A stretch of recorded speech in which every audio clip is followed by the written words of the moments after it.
Anthony. There was no wind this morning, but it's picked up a little bit, which is quite significant in a time trial. But we're going to have a really, really interesting race on our hands today. We are, aren't we? And this is a different format, isn't it? We used to see the team time trial where we rode with the winning time. This is a bit of a relay, isn't it? So you've got the men going and then the women going, and you have to judge this really perfectly because you have to have two riders cross the line in each of the men and women, don't you? Yeah, it's an interesting format. I think they've done it really well, actually. That they have the three women and then the three men of each team. So the women will do one lap, and then the three women of the one nation and then the same nation, three men, will do a second lap. And they don't need to cross the line with their third rider. So when the women go around for a lap, the time will be taken off the second rider. When the men go around for their lap, the time will come off the second rider. So, yeah, it's a really interesting format, but it's just fantastic that we've got a national team relay at the World Championships. Well, the fans have been as loud as always. Did you notice that out on the course today? As you went round the reconnaissance, the roads were all closed. Yeah, it was unbelievable. You can't even hear yourself breathe, especially on the climbs, obviously when you're really hurting, but the fans are just so passionate, they're so loud, and there's drums going everywhere, and there's high fives going everywhere, and, you know, the motivation's it's amazing. And that's even just for the training. Yeah, that's just for the training. Yeah. Early morning training. So, yeah, we can expect, you know, there'll be probably 10 or 15 deep on these barricades when we get into the heart of the racing. That's going to be great. And it's the first time they get to see the teams together, isn't it? Which is a little bit of a different format because more recently, of course, we've just had the individuals riding. This is a much different spectacle. Yeah, absolutely. I think that there wouldn't be many opportunities for the locals here to have seen a bicycle race in the format of a team relay or a team time trial, where the riders sit so close to each other in a very, very straight line, like millimetres between the tyres of each of them. So it will be a real spectacle for the locals. And as you said, there's going to be a lot of people watching. Well, you can tell that here. There's loads of people out at the side of the road to watch this race unfold. It's going to be a good one. This is going to be very interesting indeed. Look how many people are already out. And the crowds are just building over the days as we come back here to our start ramp. And our team is on the start ramp already. We're not inside the arena anymore. We've moved to the convention centre and we decided to have them outside. So the women and the men getting set. This is the men in the Benin squad getting themselves ready. And they've got Glorad Suznu, Ricardo Sojeda and Jeref Sosavi will be the first riders to go. I was learning about Benin today, by the way. Yeah, I was interested. You can educate me a little bit, Anthony. I didn't really know where Benin was, and I didn't really understand about the country. So it's near Nigeria. A really nice country, quite green like Rwanda as well. Has a nice temperature. Doesn't really get hotter than about 35. So it's a good place to be. Still hot, but not that. Teams that are, you know, from not so far away will, national teams will have a little bit of an advantage of not having to acclimatise to heat and the altitude here. So that's just been one of the main players. So let's see how Benin do today. Time will be taken on their second rider. They're about to get started. A little discussion between them. And here we go.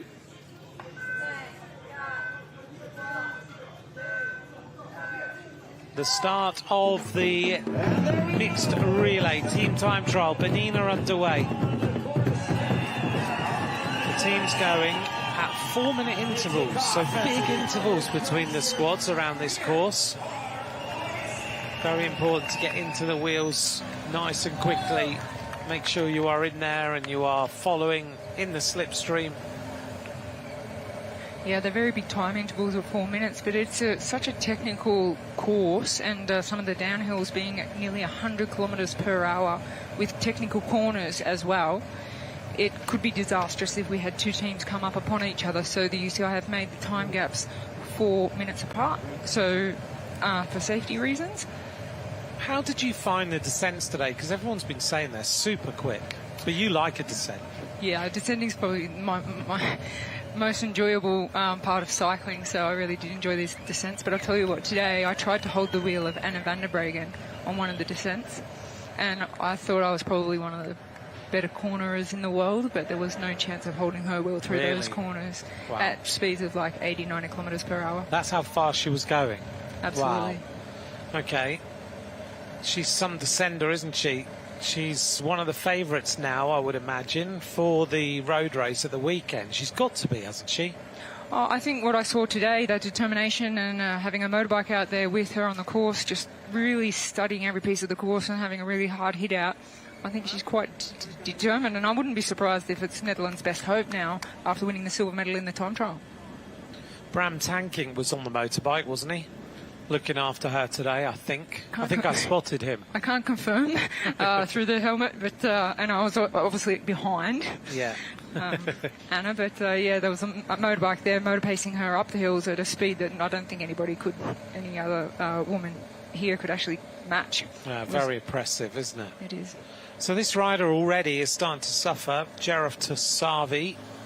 You really need to keep your riders as long as possible, don't you? What tactically will be the main way to ride this race for these teams? Well, it's interesting because if you have a weaker rider of the three, you would use him in the first few kilometres and then maybe drop him halfway through the lap. But they're waiting for him at this point. They're going to let him get back on because they believe he's got a little bit more to give.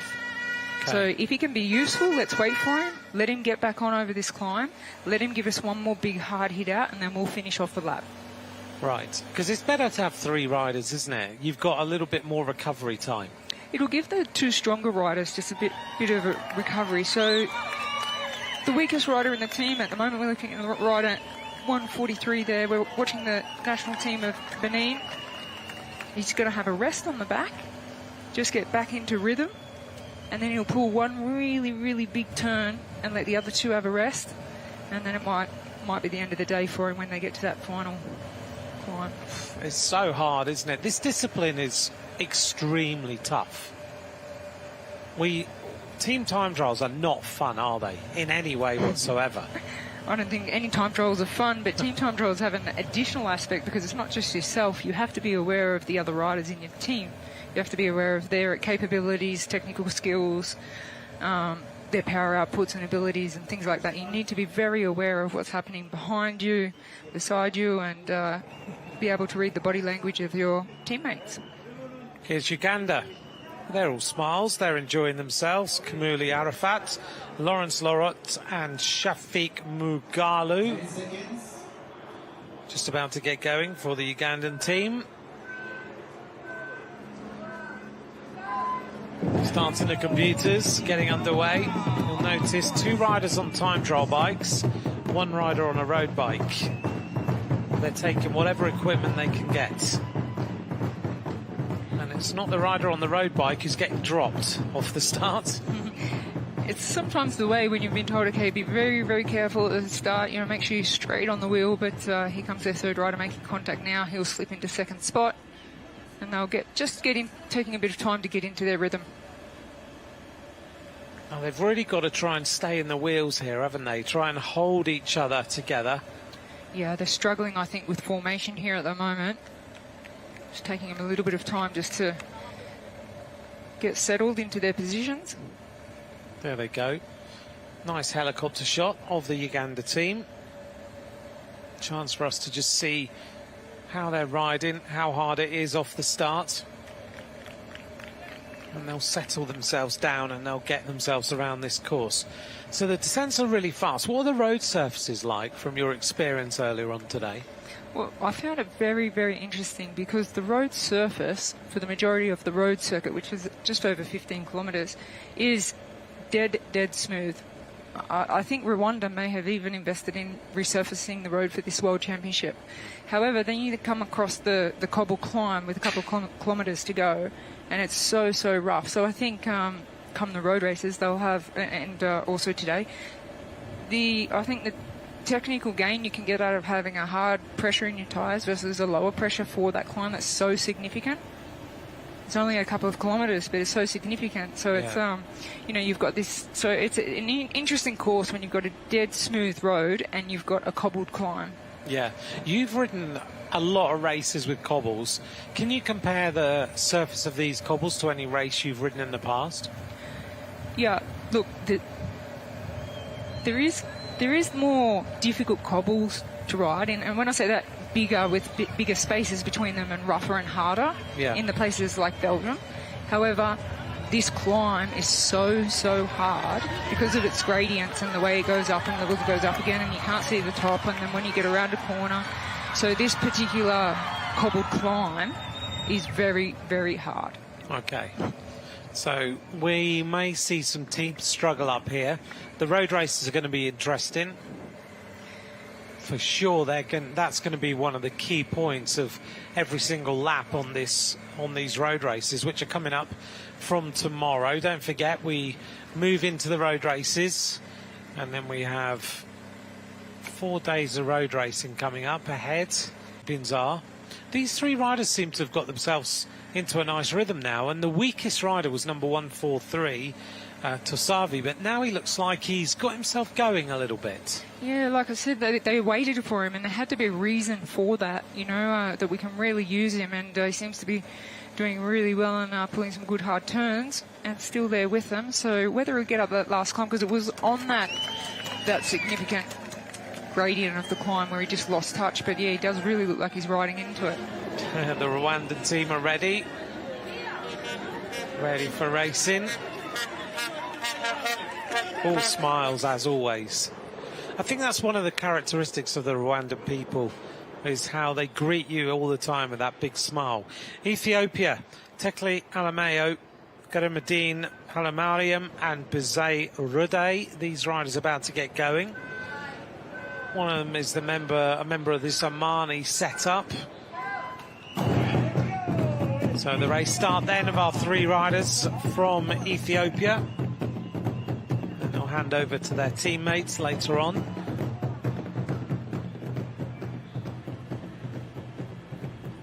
Looks like they've settled down nicely into that first few pedal revs to get themselves going.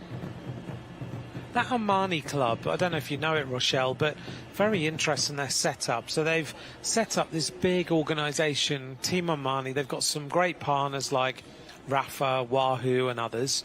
And they're opening a headquarters kind of at altitude with a sports performance centre as well. And their aim is to kind of take the learnings of endurance sport, so running and everything, that Africans are very well known for being really good at, and trying to find an African rider who can take all those principles of what they've learned from endurance sport and become one of the best bike riders in the world. I think it's a really clever approach. Very, very, very smart, because obviously the genetic makeup of these athletes, there's so many, I think, Africans that have the ability to be on the world stage, world champion, and just need that opportunity that Amani are giving to them. And they're not doing it, you know, with half an effort. They're doing it with a full effort. So it might take 5 years to 10 years, and we'll see some dominance in Europe or around the world of African cyclists. It's going to be good to see how that progression goes. We've already got, of course, some world-level African riders, Beniam Gamai, Daniel Tekelemenot and others. We saw the Ethiopian woman yesterday who did so well in the time trial. So we'll see how these riders progress over the period of time. Rwanda's about to get started. The Chinese team is about to go. Li Yu, the team, the three men who will make their way off the race start. Then we'll have, that will be the last of our block of teams before we move for a little while until those teams finish. And then we get onto our World Cycling Central start block number 2 of the race. Well, this rider, his legs are giving out. Tosavi, he's trying to hang on. I was talking to the team around Benin earlier on today, who are trying to help out with all of their logistics. Jeremy Ford is their director at the moment, looking after the team, and knowing how much, to just give you an idea, and you'll know this, Rochelle, already, that the amount of work that the helpers around these teams have to give is quite incredible. They're working 20-hour days, just trying to get things organised, and as well organised and well drilled as they can for these riders. You know, what I found very notable, Anthony, was the interview after the women's individual time trial gold medalist by the Swiss rider Marlene Reusser. She really took a lot of time of her interview to thank her team around her, and it may be boring for viewers and spectators, but the fact is that you're only as strong as the team around you. So just one rider at this World Championships, they need to have a masseur and a mechanic and a manager and a doctor and a technical person to go out and, you know, look at the course and update on all that kind of stuff. So, yeah, and that doesn't just happen for the week here, it happens for the year preparation. Yes. So I mean, sport, you're never going to make the top without a team, so it's not just the one individual that's winning that gold medal or pulling on that rainbow jersey or standing on top of the podium. It's, you know, you're only as strong as the team around you. Our next team is going, the team of Rwanda. They get started. Massive reception for Rwanda. Patrick Bayakasenga, Eric Enkudabera and Mika Uweduai. They're underway now. And the drummers are still going and have been going since Sunday. They have been. It's pretty amazing the way they've been going all this time. We were talking a moment about the Benin team as we see Rwanda getting going, and I was lucky enough this morning also to meet a very well-known artist from Benin as we just see them getting their one rider dropped. It was lovely to meet him, Romuald Hazume, who's one of the most famous artists to come out of that country, and he is well known for La Boche de Roi, which is a reworking of the slave ship Brooks. He's well known for that particular art, and he uses recycled materials to make all his art, and he's exhibited all over the world. I won't tell you, but he was just an interesting person to meet, and he's there and he's mad about cycling. He's one of the best known artists in not just in Africa. He exhibits in New York and UK and places like that, but he loves cycling. It is quite, I think, when you come to events like this where you think it's just going to be cycling related people, and then somebody famous from somewhere else just pops up because they have a passion for cycling. I mean, you don't know, they might be an actor or something like that, but they ride their bike every day and they thought they'd love to go and watch the World Championships in Rwanda. So yeah, it is interesting, the people that you meet at the World Championships. Yeah, there's a lot of people around, definitely, who've come to Rwanda. They want the experience. We are waiting for our first riders to reach intermediate time splits. We haven't quite got there yet. Rwanda are very well drilled as a squad.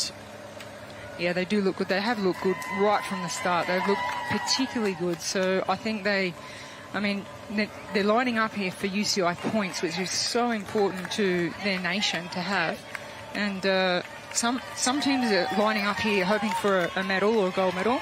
Rwanda's main ambition is just to get the best position possible for the most amount of UCI points, which will give them a qualification for more riders at the next World Championships, for example. So for Rwanda, it's about putting in their best performance, the experience, doing their nation proud on home soil, and also those vital UCI points that are up for grabs. Yeah, I know a lot of people wonder sometimes when we get to the road races at the weekend why the Netherlands have 8 riders, so to speak, and then Rwanda have 1 or 2. And you've just kind of outlined why. Yeah, it's an interesting point that the Netherlands, who have won twice this discipline, the team time trial, are not competing today. Yeah, true. You know, if they did, they'd definitely be a medal chance or a gold medal winning chance, but they're definitely focusing on their road races and individual events and not participating in this event, and obviously not that interested in the UCI points they could gain from getting a medal here. So for Rwanda, they're looking, I think, one of the right round. Yeah, they look very, very good indeed. This is our final team in this block. This is the team of China, Li Yu, Lu Jiankun and Su Haiyu. This team is about to get going.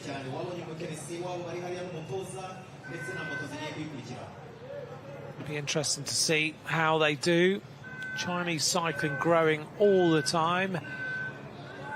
One of the team here, a member of the Astana squad, as he gets going, and now getting more and more involved in world cycling as well, because they've got, of course, this massive sponsorship of the Astana team riding on those X-Lab bikes, and actually the Astana team is part owned now by China. And you've been there quite a lot.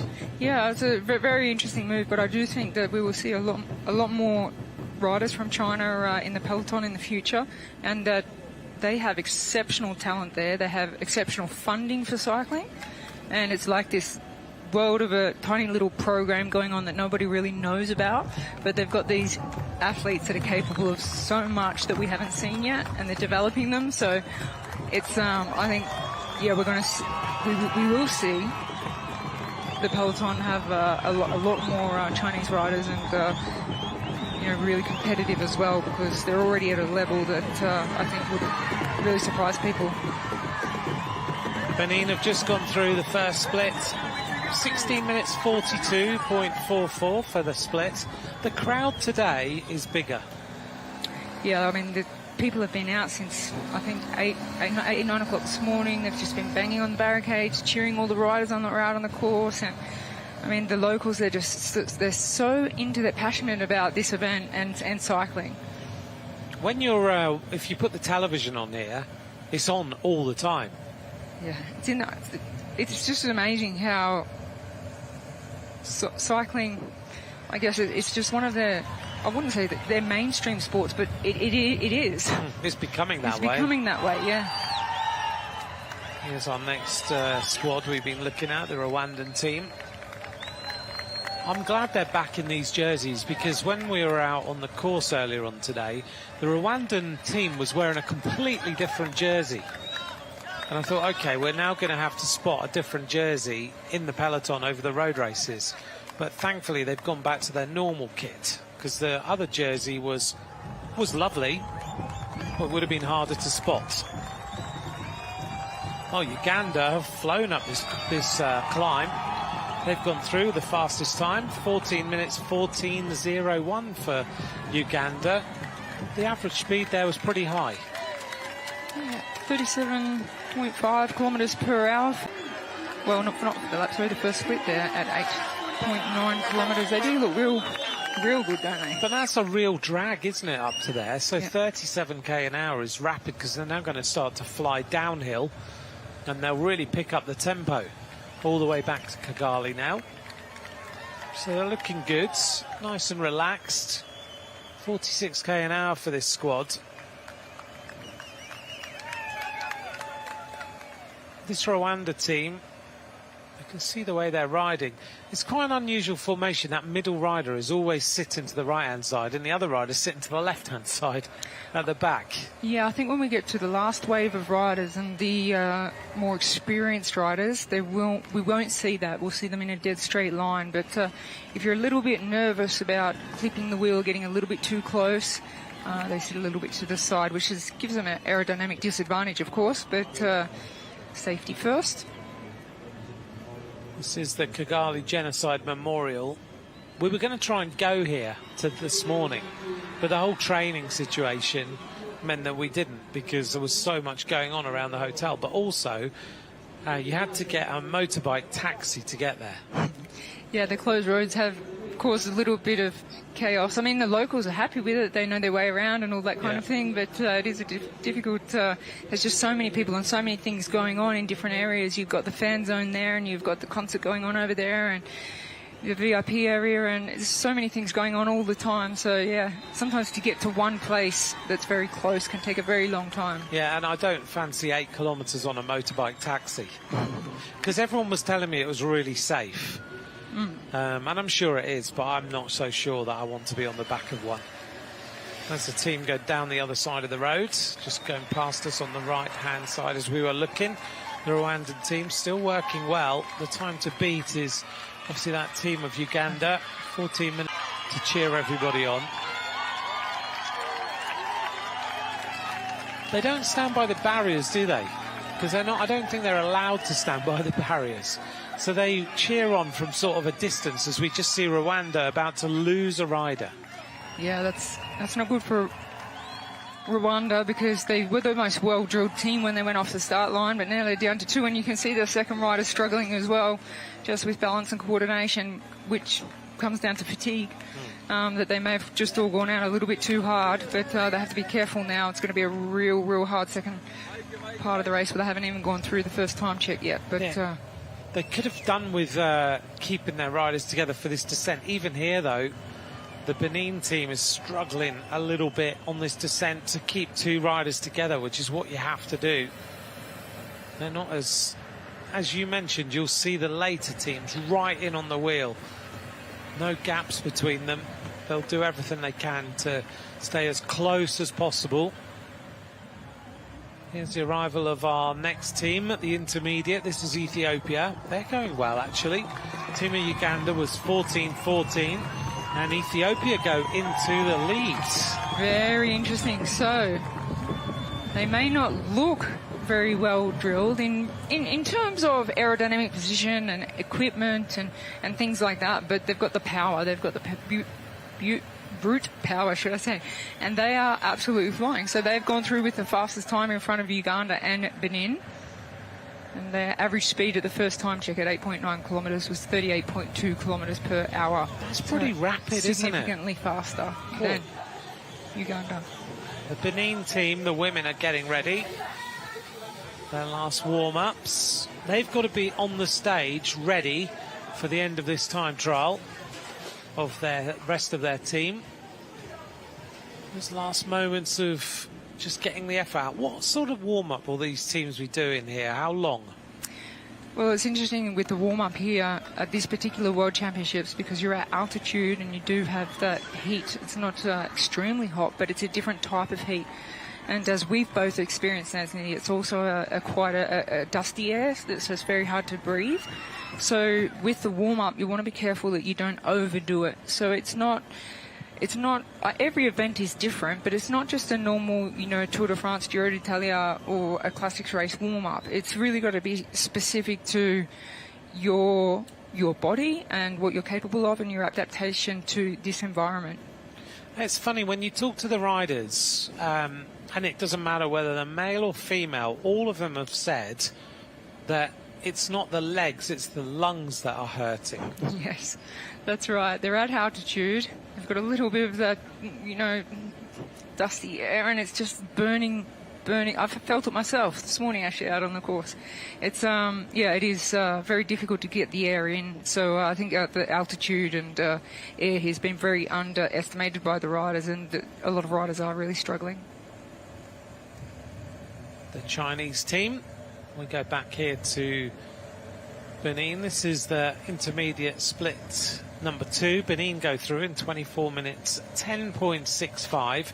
Since they lost their rider, they look like they're now much more cohesive as a unit, spinning along well. And it looks like they're starting to produce some good speed on the way back down to Kigali. Still the fastest team at the first intermediate split is Ethiopia. It's fun here. You can see the riders as one team goes up, the next team comes down the other side. They're able to see them on the other side of the road and keep an eye on everything that's going on. Little conversation here between the Rwandan squad, obviously just trying to keep each other together. Is there much talking in a team time trial, or is it just not really possible? I think when we go off for the favourites in the last wave of riders, we won't see any communication between the riders unless it's a body communication, so body language communication. However, it's really important. Obviously, we have a rider here from Rwanda really struggling, which means the rider on front needs to be aware. He needs to look around, he needs to know and keep him with him, because the time is taken off the second rider that crosses the line, and then their 3 women will go out for the last part of the relay. He's really hurting right now, making his way towards the top. Just got to hang on for as long as possible. These long drags really do burn. I fear for this rider when we get to the cobbles. This is going to hurt, and hurt a lot. Yeah. Hurting already before the first time check at the top, or near the top. This is the Rwandan team then. coming up to the first intermediate split. Let's see how they do. They're pretty close to it. They're just outside the time of Ethiopia, so they're in the ballpark. Yeah, that'll be a little bit motivating for them.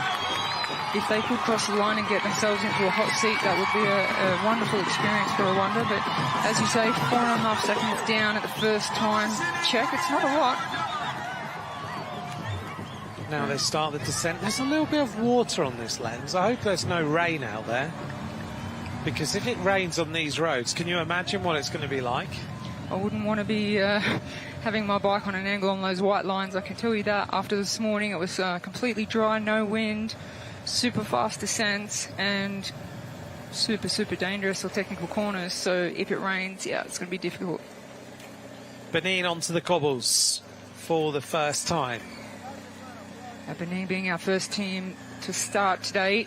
They're down to 2 riders.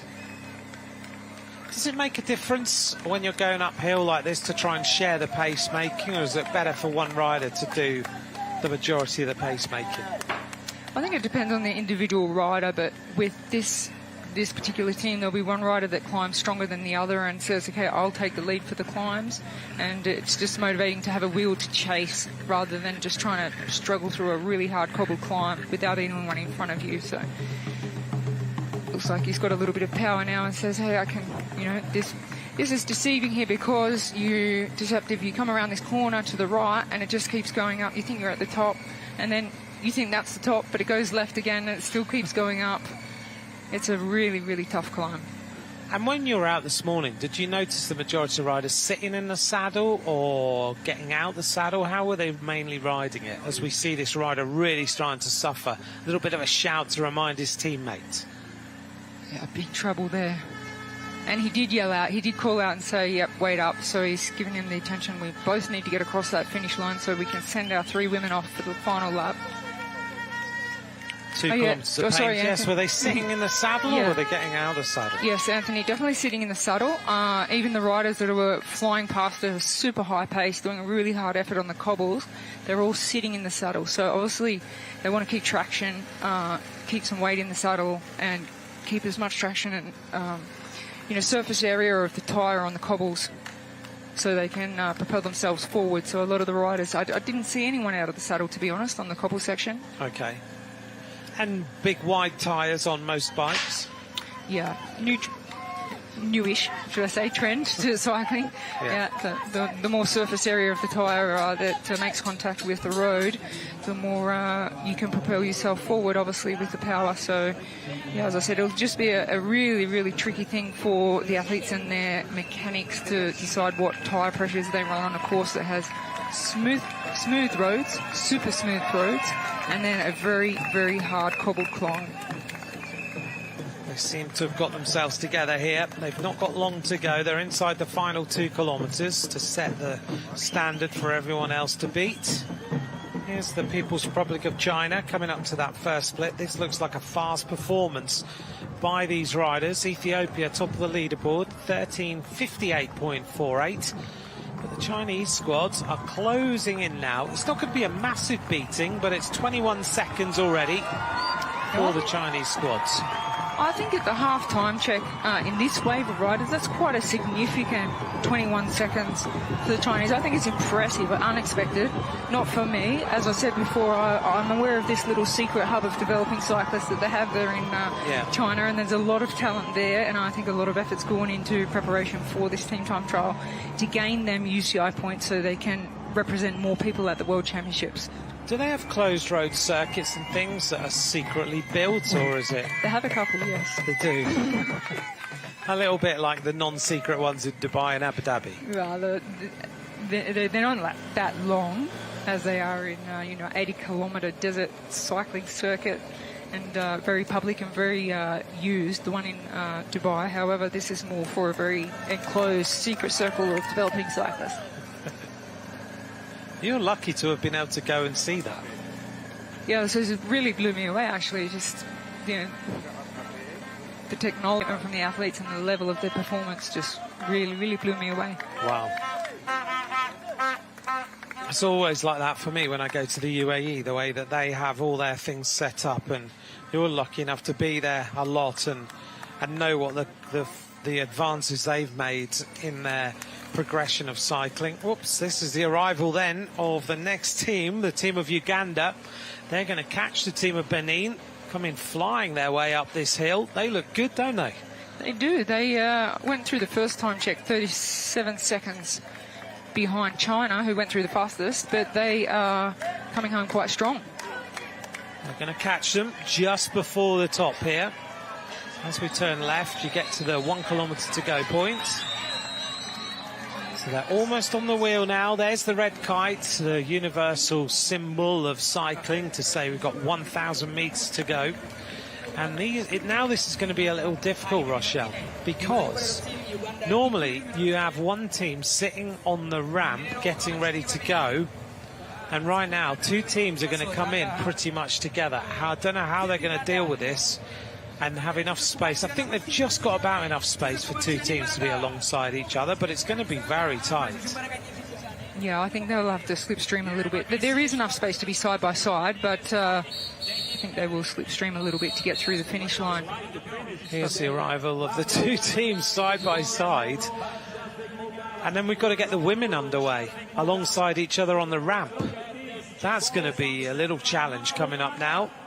You'll have 6 riders alongside each other on a ramp that's built, I think, for 6, is it? Just about. Yeah, the ramp built for 6. 3 riders will be going off that ramp. There we go. Oh, look. yes. Wow. They go off at the same time. It's literally going to be 2 teams at the same time going off the ramp. Now, this is complicated.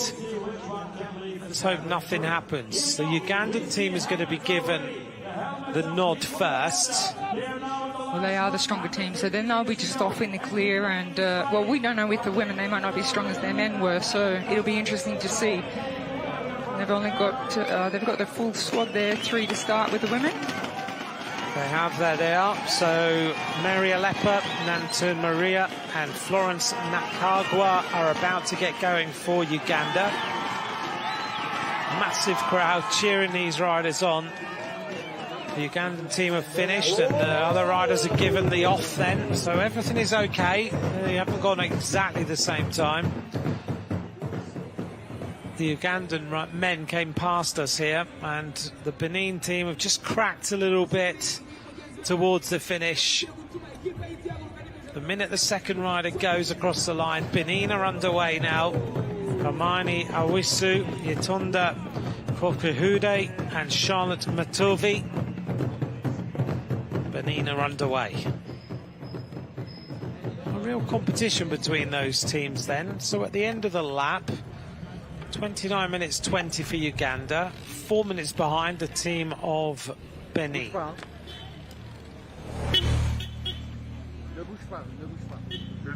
Just past us up here on the left-hand side is all those huts, all the places for all the teams to be, isn't it? Just up on our left-hand side.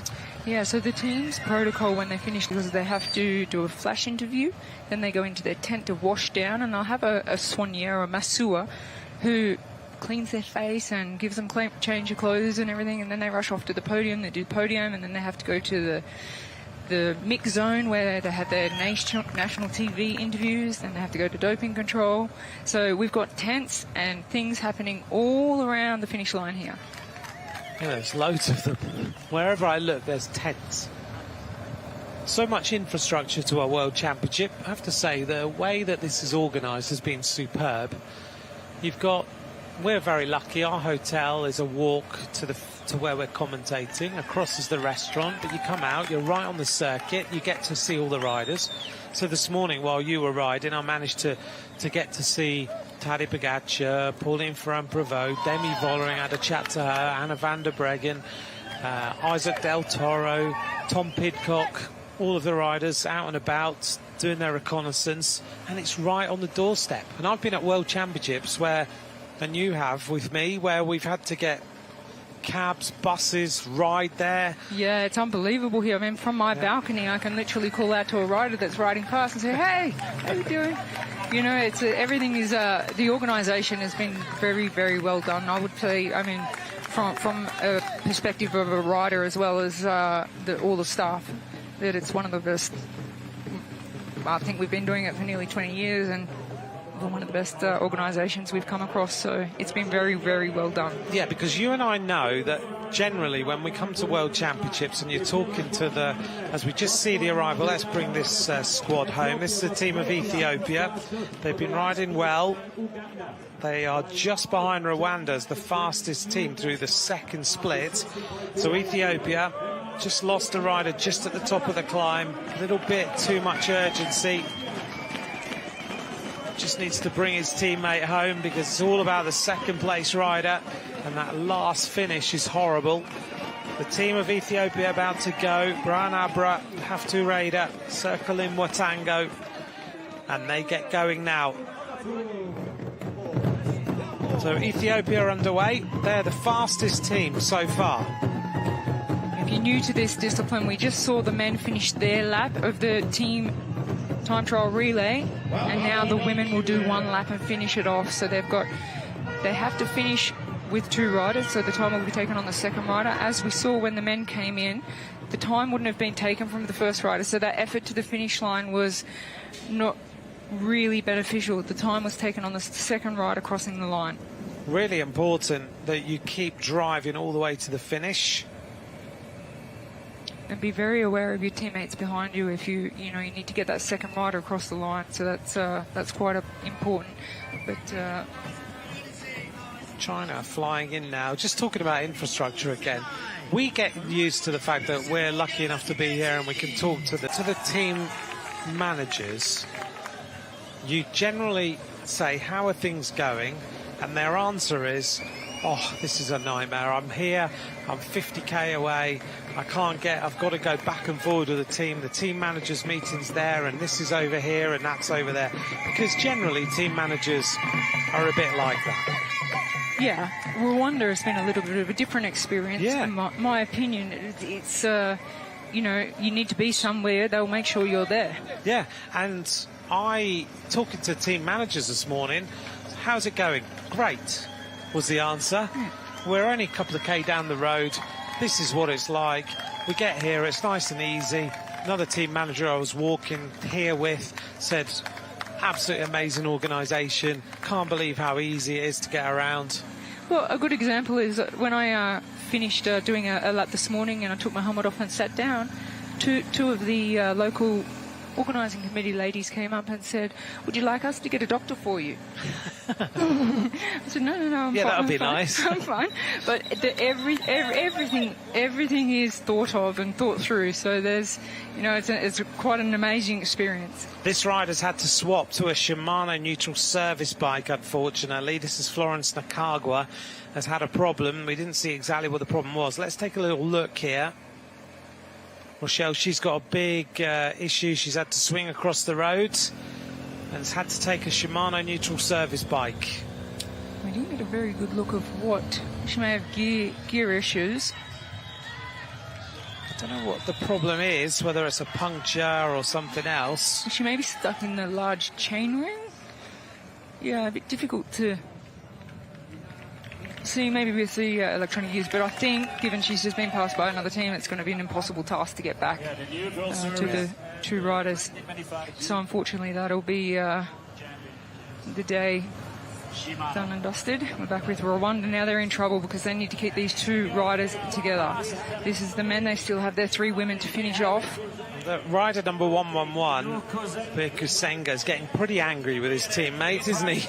He's getting frustrated that he can't let all of his effort out. But like I said, you really need to motivate your teammate. There's 500 metres going. I can tell you it's a very, very difficult 500 metres. So the rider in second place is in the absolute hurt box. Rwanda are about to finish. They're coming together to the line. He keeps checking. He's obviously the strongest rider in the team, but in reality, you're only as strong as your weakest link in the team. That is the difference in a team time trial. He's going to empty the tank here into the finish, try and give it everything for Rwanda. Those legs are absolutely searing in pain. Well, this is professional. He's frustrated. But the professionalism in just waiting, because that's all he can do, is impressive.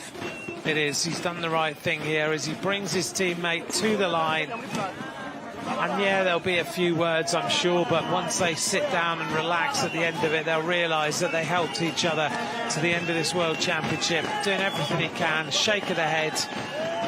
He'll have, at the end of the day, he'll have respect for how hard his teammate worked, how much pain he put himself through.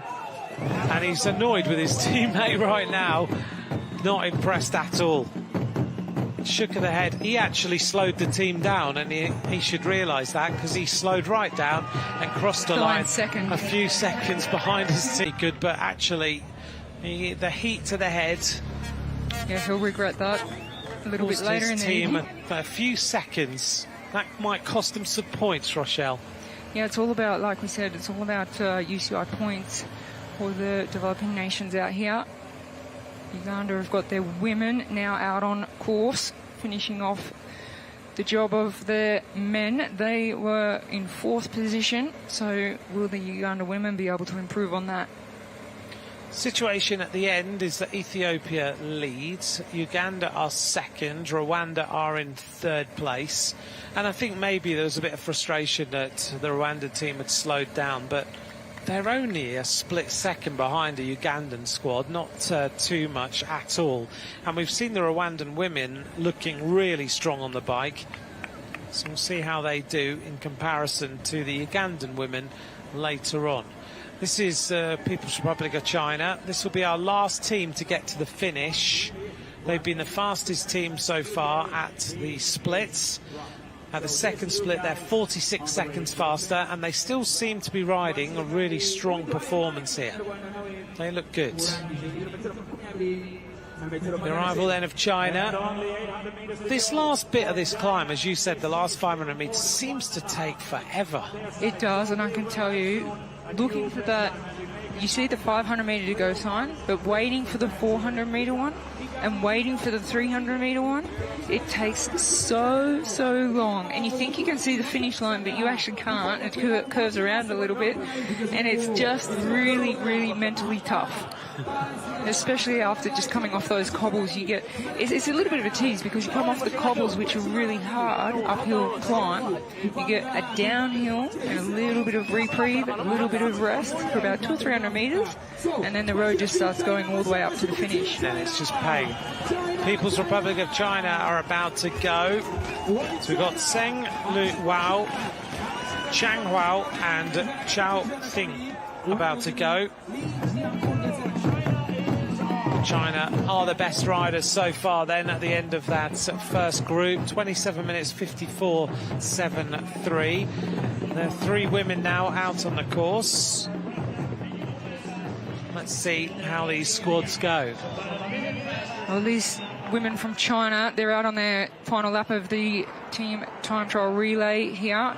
It's really fantastic, I think, of the UCI to have created this event, which is a mixed team time trial relay, to bring women's and men's cycling together. And we see that in other sports. So when you go to the World Championships for athletics, for example, you will see a relay, but you will also see a mixed team relay, with both the men and women. And that's what we're watching here today, is the men and women coming together, and we're identifying the strongest nations at a really, really, really high level of their top men and women combined. Yeah, because I remember sitting watching the triathlon, and they have a mixed relay, and I thought it was one of the best events that you could have, because you've got the mixed athletes. They're really putting in everything. Things chop and change as the race goes on. And this format, I think when it started, everyone was a bit up in arms, because everyone loved the... This is Diane Ingabire. Now, where is the rest of her squad? There they are, just up in front. So she must have had a little bit of a problem. She seems to still be going well, so I wonder if she can get back. You make a good point, because if it wasn't a problem and it was a physical, fatigue issue, the 2 riders would just carry on to get... They only need 2 riders to cross the line. But they obviously feel that there's value in slowing down a little bit to let her get back on. She's still fighting very hard. Get the 3 of them back together and might get them to the finish quicker. So they'll have to make a decisive call between them out on the road, whether these 2 riders keep pushing on or if they just completely sit up, because if they don't just completely sit up, it just makes it too hard for the third rider to make contact again. Well, they're not sitting up, so it's going to be a real hard ask now for the third rider to get back. Yep, she's going to have a big problem, but she's one of the talented riders in that group. And you wonder whether they've made the right decision or not. Time will tell as to how things are going to go. That's the Chinese team. They're happy with their performance. And their riders are now out on the course, doing everything they can to keep the time ticking along nicely. They have given them a nice advantage at the finish line. 52.8 seconds is the advantage for China, but it all comes down to whether the women are going as well as they are.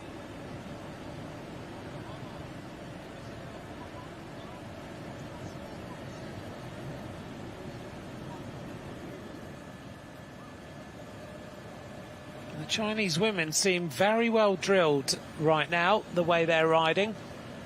On the front is Cheng Lu, as Rochelle had outlined.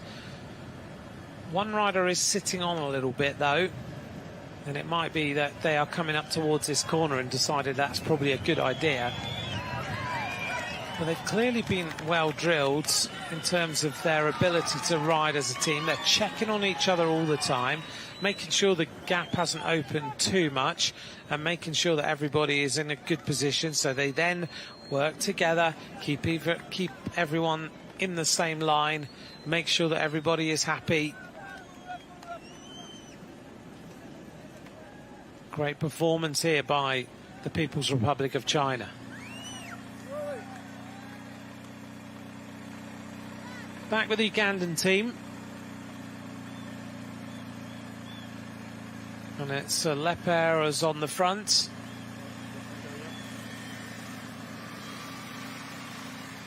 And Leper working well with the rider on her wheel as they make their way up towards this first time split. It won't be long until they reach there, and then we'll get an idea of how these teams are all progressing along the road. But Ingabire of Rwanda hasn't got herself back on. Uganda have lost a rider, so they've only got these two riders together. Mary Alepa and Nantumi Maria are working nicely together. Nice small gears, don't have the time trial bikes. They're at a massive disadvantage, aren't they, in not having time trial bikes? Yes and no. At elite level, yes. In developing level, they need to have control over their bikes, and time trial bikes are not easy to ride.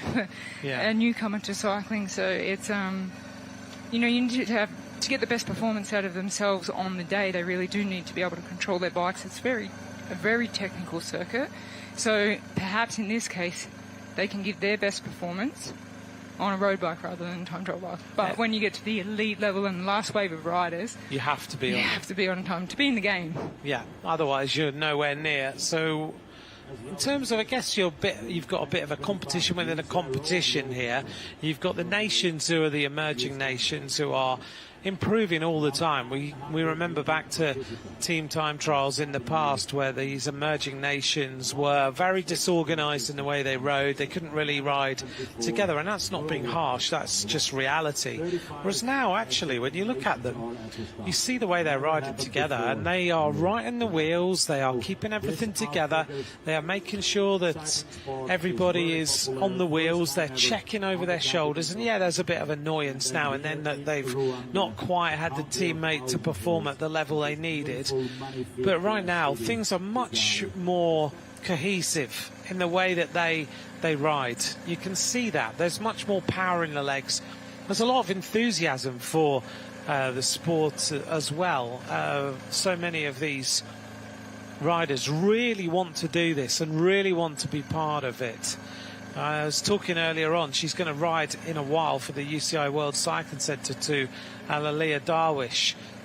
And she is an Egyptian rider, so outgoing, wants to really ride these World Championships, wants to perform, knows it's going to be hard, going to be up against, alongside the Afghanistan riders, the two Hashmi sisters, but she doesn't worry. She's having a wonderful time.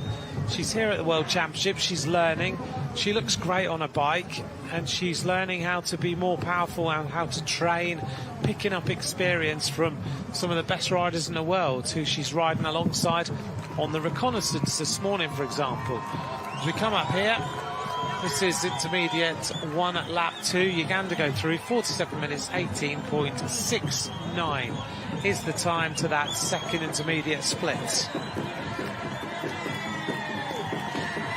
We saw that aerial shot of the Chinese team and everything looks much more drilled. When these teams go out and actually spend time training for this discipline, and we heard teams yesterday saying, you know, they had worked hard.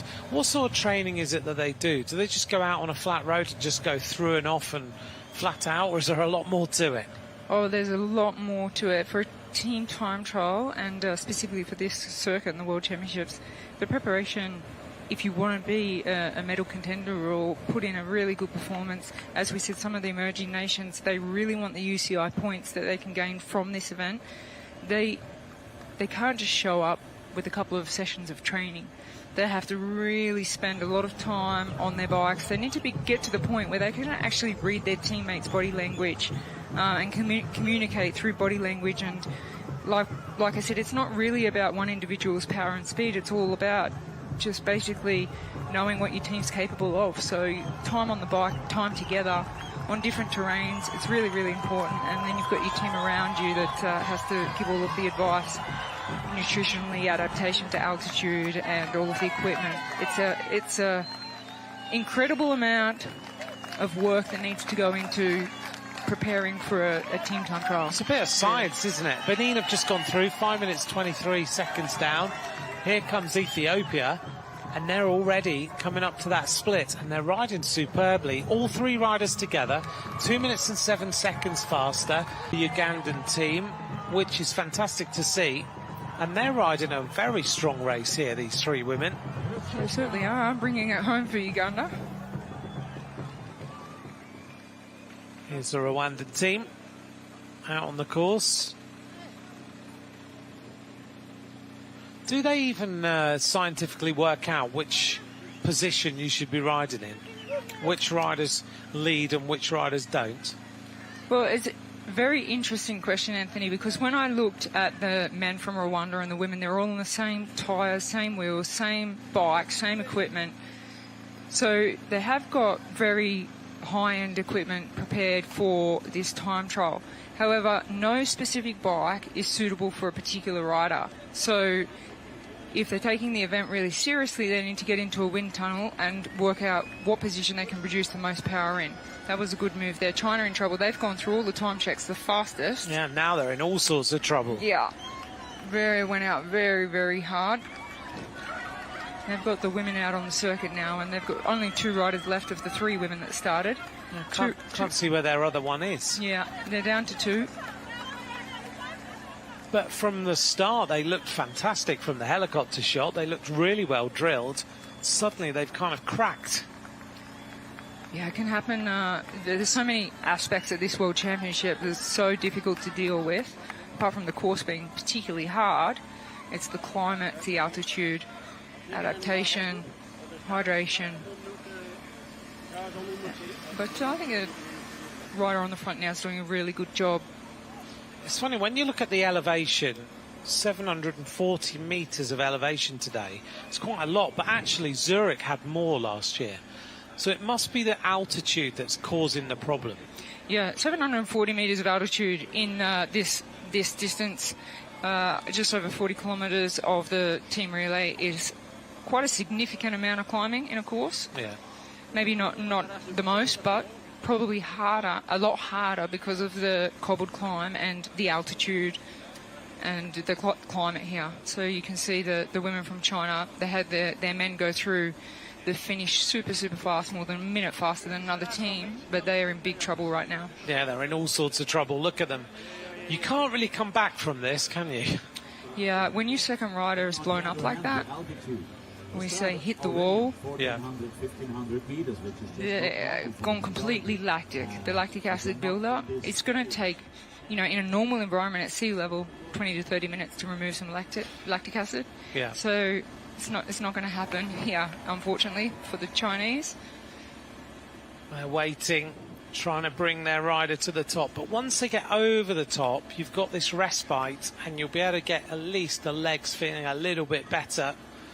You can see how much this is hurting now. They're on these X-Lab bikes, the same bikes as the Astana team rides. Been developed in China, huge Chinese company that deal with the X-Lab bikes, and they've been really brought up to World Tour level by that work with Astana and learning what the team need. Yeah, it's been a really, really big move from the Chinese to investing in cycling. I think they've made really big leaps and bounds, and like I said earlier in our program, I think in 5 years we're going to see a lot more Chinese riders dominating in the world stage of cycling. Alexander Vinokurov is the head of that Astana team. He's brought that Chinese partnership in, and it seems to be working extremely well and getting good rewards. The Rwandan women, I'm going to be interested to see how close China are going to be to Ethiopia here. Because let's bear in mind, at the end of the lap one with the men, China were 52 seconds ahead of Ethiopia. But we've seen the Ethiopian women reach the top of the climb all together, riding strongly. And I wonder whether they might turn the tables on the Chinese squad by the top. I think they're closing in. I don't think they're going to turn the tables at this intermediate split, but they look like they're composed. So they've still got, time to bring back. So let's see when they come through this time check. They're still down on the Chinese. This is Rwanda now, 42 seconds down on the Ethiopian women. So Rwanda were 33 seconds or so down on the team of Ethiopia. Now they've gone 52 seconds down, so they've lost more time. So top of the leaderboard to that point, Ethiopia. Rwanda at 42.89. If it's 2 seconds between them and the finish, it will come down to the first rider in the men's going across the line, his teammate getting annoyed and sitting up. That's how close this is going to end up being if that does happen. Now they're onto the descent. Big gear engaged, and we will get these riders down to the bottom of the descent. The start of the next team. This is our second block. This is the UCI World Cycling Centre, and this is Mohamed Dalai, Yafit Mulugeta and Ahmed Wais. So we've got a Tunisian, an Eritrean, one of our refugee team getting going now as they work their way out of the starts.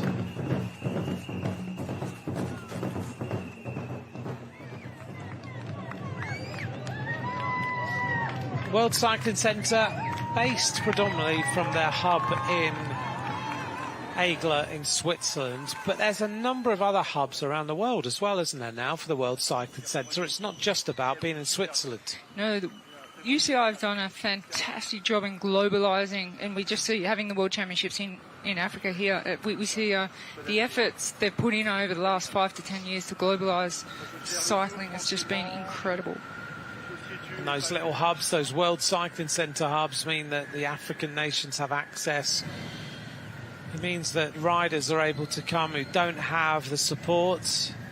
They learn, they come to Switzerland, they learn to ride there. Then sometimes we've heard about them being taken to a bit of a training camp in the north of France as well, as we see the Chinese team coming up to this split. And despite the Chinese team having that problem, they are still, by the looks of things, going to be the fastest team.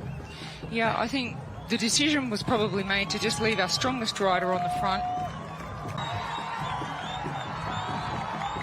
It's just about maintenance and just being aware of your teammates and try and get that second rider to the finish line as quick as possible. So they've not yet gone through the second time check, but they did go through. So they're all at that intermediate one, aren't they? And Uganda have just got to that second time split. So China, Ethiopia, Rwanda, Uganda and Benin is the current order. China leading by 48 seconds. Ethiopia are 42 seconds ahead of Rwanda. And then 1 minute 25 to Uganda. And then there's the team of Benin who are about 8 and a bit minutes behind. But it's all about taking part. That's what this section of this team mixed relay is all about. In our next group of riders, we have the Belgian squad and the Spanish squad. I know we're talking about the favourites. Who do you see as the favourites for today, if you had to name the top two? France and Australia. Australia. That's an easy top two for me to say. Switzerland will definitely be in the mix for sure. Okay. You know, they're the three nations I expect to be on the podium. Germany. I know Belgium are in a bit of trouble today, just making up numbers and there for the points and experience, because they had one of their really good riders, Marta Goossens, who was 21st in the individual time trial, have a little bit of an accident last night. She fainted and hit her head and had stitches. Yeah, so that would have been a strong addition to the team. She's out now, so that kind of just changes, you know, let's just get out there for the experience. Let's get some UCI points, do our best with what we've got. But that's going to hurt that team, isn't it? Yeah, I think for the Belgians, they would have liked to have really had that rider in Marta Goossens. Yeah, she's so useful, isn't she, Marta Goossens? That's a shame that we don't see that. So you think then that Australia and France are our first and second place teams? Yeah, I mean, Switzerland could possibly as well. Okay. Well, I say Australia, France and Switzerland are top three. I like the names on the list for Australia. I think they're all very experienced, very strong. Let's see how they go. Defending champions. Mauritius are underway. Aurélien de Cormorant, Alexandra Meyer and William Piat. Mauritius, of course, have got Kim Lecourt in this squad of women when they come back round. Kim Lecourt did so well in the Tour de France. This is the warm-up area. This is the Belgian squad on the far side we were talking about. They do have Victor Campenaerts. They've got Florian Vermeers. But the women's squad is going to struggle a little bit. It was interesting when I asked Victor, you know, about the team time trial relay here at the World Championship. And he said, you know, my participation in this event is to give experience to our developing riders on a world stage and a world level. Obviously, he won't be able to go out there and give his best effort because he needs to keep his teammates with him, and it's a real team effort. So he wants to give an opportunity to his country, you know, and yeah, I think that's a really nice thing to do. And, you know, he could say, hey, look, I'm coming to the World Championships and I just want to ride the individual events and I don't want to be a part of the team relay. I want to recover and rest. But a really nice guy, really respectful, and he'll be out there just giving all the knowledge he has and experience he has to his teammates. This is painful, isn't it? Yeah, this is really painful. As we said, the two women from Uganda, they need to cross the line together, so they're only as strong as their second rider. Mary Aleppa starting to suffer a little bit on this cobble climb.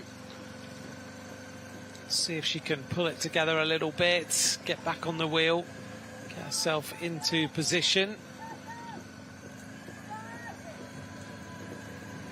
It's really hard to explain just how tough this is. You're absolutely right. And it's just a super tough climb.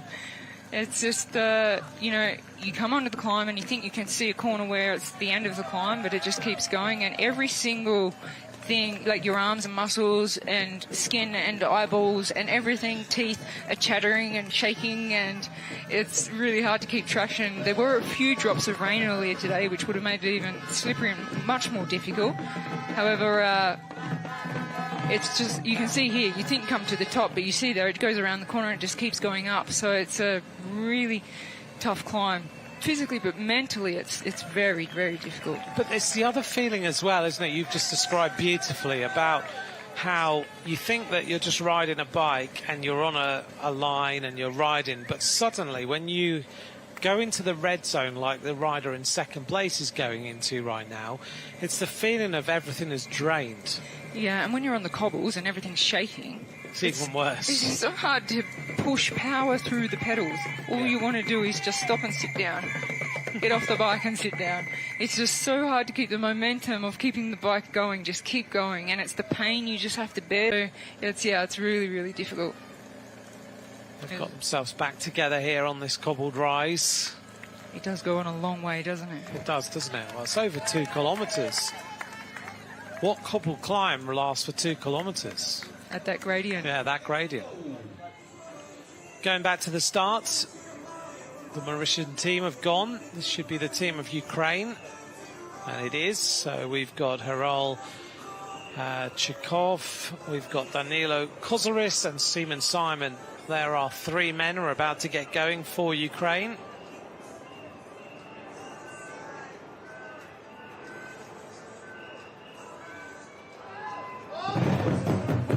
I never realised, right, that the commissaires have actually a specific way of counting down from 5.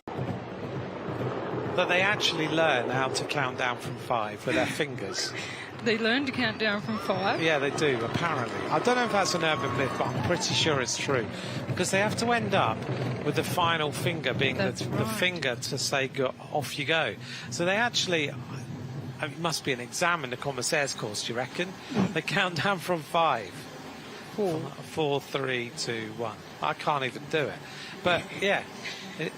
But apparently that is a thing. Unbelievable. Yeah. Yeah, the UCI, I mean, all of the commissaires have to attend the UCI's training, so that would be one of the aspects for sure. And obviously they're giving different languages in different world championships. And they won't mind me saying that at all. I love working with the commissaires around the world, and we have good fun. And they give us the information we need. But, you have to learn to count down from 5 to 1. It's a bit like Remco Evenepoel the other day when he was trying to get the 3 fingers together to show us that he'd won 3 titles in a row. Took him a bit of thinking. Maria Lepper is coming back to her teammate. He's doing a good job of looking after her here and just letting her come back steadily. It's going to be another really hard push up to the finish line, and then we'll see how these riders are doing, and they will set the standard for all of the other squads to chase this afternoon. Through this heat haze. So Maria Lepper and her teammate almost there now for the team of Uganda. Only 200 meters to go. It's been a horrible race, you can tell. Everything, and they will be at the finish soon. But they will be able to say we completed the World Championship. They'll know what their time is. They'll be able to compare themselves to the other nations. That last little push over the top, and then they'll see the line. And they will make their way to the conclusion, and then all the pain can stop. At least for a little while. Just checking over the shoulder one more time, just to bring her teammate to the finish. Uganda are almost there, our first team to complete this course. Ethiopia will be next. Those last pedal strokes, as Rochelle said, feel like an absolute eternity.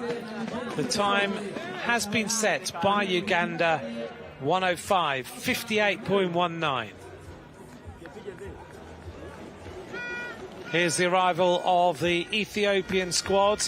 Their 2 riders have stayed together. They've done a good job. They're going to be significantly faster than the team of Uganda. Here they come then into the finish line, and they finish right together. Wow. 3:35 ahead. Finished that off well, Ethiopia. China struggling out there. They had such a good ride with their men, and then their women, disastrous ride for them. Let's see whether they can bring this back together, the Chinese team. I imagine it's going to be pretty hard. Here's the team of Spain. Now, this is a good squad. Hector Alvarez, Raul Garcia and Ivan Romeo. These guys are pretty rapid in a time trial. Ivan Romeo, under-23 world champion in the time trial, winner of a stage of the Dauphiné. Sprinting away here.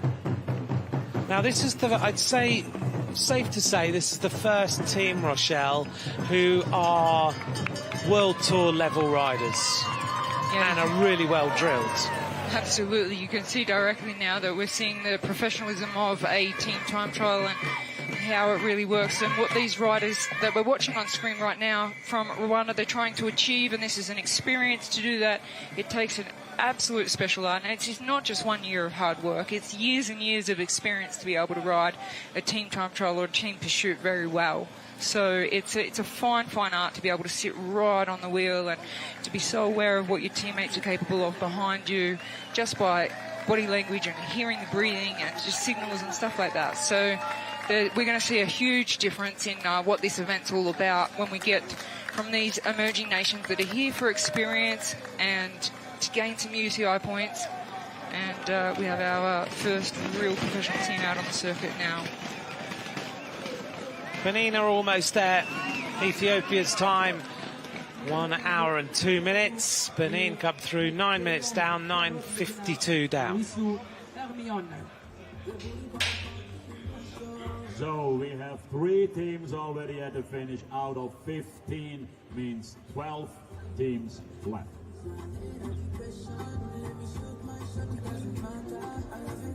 It's team time trial mixed relay. And it's Here's Rwanda.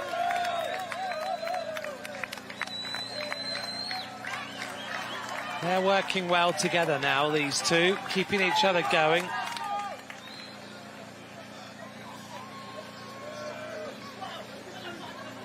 Shoulder to shoulder to the top of the hill. Now they just need to bring the rest of this home. Going well, these two. Little acceleration over the top, just trying to keep the power on. 1,000 meters to go. Little downhill section to just get the legs turning over again before that final sprint to the top. They've looked good throughout this course, this team of Rwanda. And here's the World Cycling Centre coming up to the line. And they are down on the team of China by about a minute. 1 minute and 2 seconds down on China, the World Cycling Centre. Well, we've spoken a lot about China, but yeah, they're not having the best ride with their women. But from that first wave of riders, obviously the UCI World Cycling Centre, first off in the second wave. Good ride. Solid ride out there at the moment.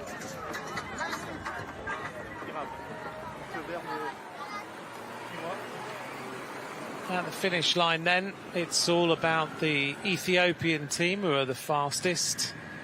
Behind them, Uganda, then Benin. Rwanda are expected to finish soon. We're waiting to find out what the Chinese team will post for everybody else to chase. World Cycling Centre into the Aero Tux now, fast downhill. If they can keep their team together, that will help them on that section as they run up towards the line. Our next team is about to go. We were talking about them a moment ago. This is the team of Belgium with Victor Campenaerts on the far left, a world hour record holder in his career. Florian Vermeers, who is a rider here on the right-hand side, who rides in the same team as Tadej Pogačar. Finished second in the Paris-Roubaix, Florian Vermeers, and they've got Jonathan Verven in the middle. And they get started then, the team of Belgium. As Rochelle outlined, their women's team is going to be a little bit changed. Rwanda finished with the second fastest time. I'm wondering what the winning time is going to be. We're at 1 minute and 3 now. Yeah, Rwanda finished 46 seconds in total. It's not a lot, I guess over 40 kilometres down on Ethiopia, who now sits in the hot seat as the fastest team that have finished the circuit, both men and women.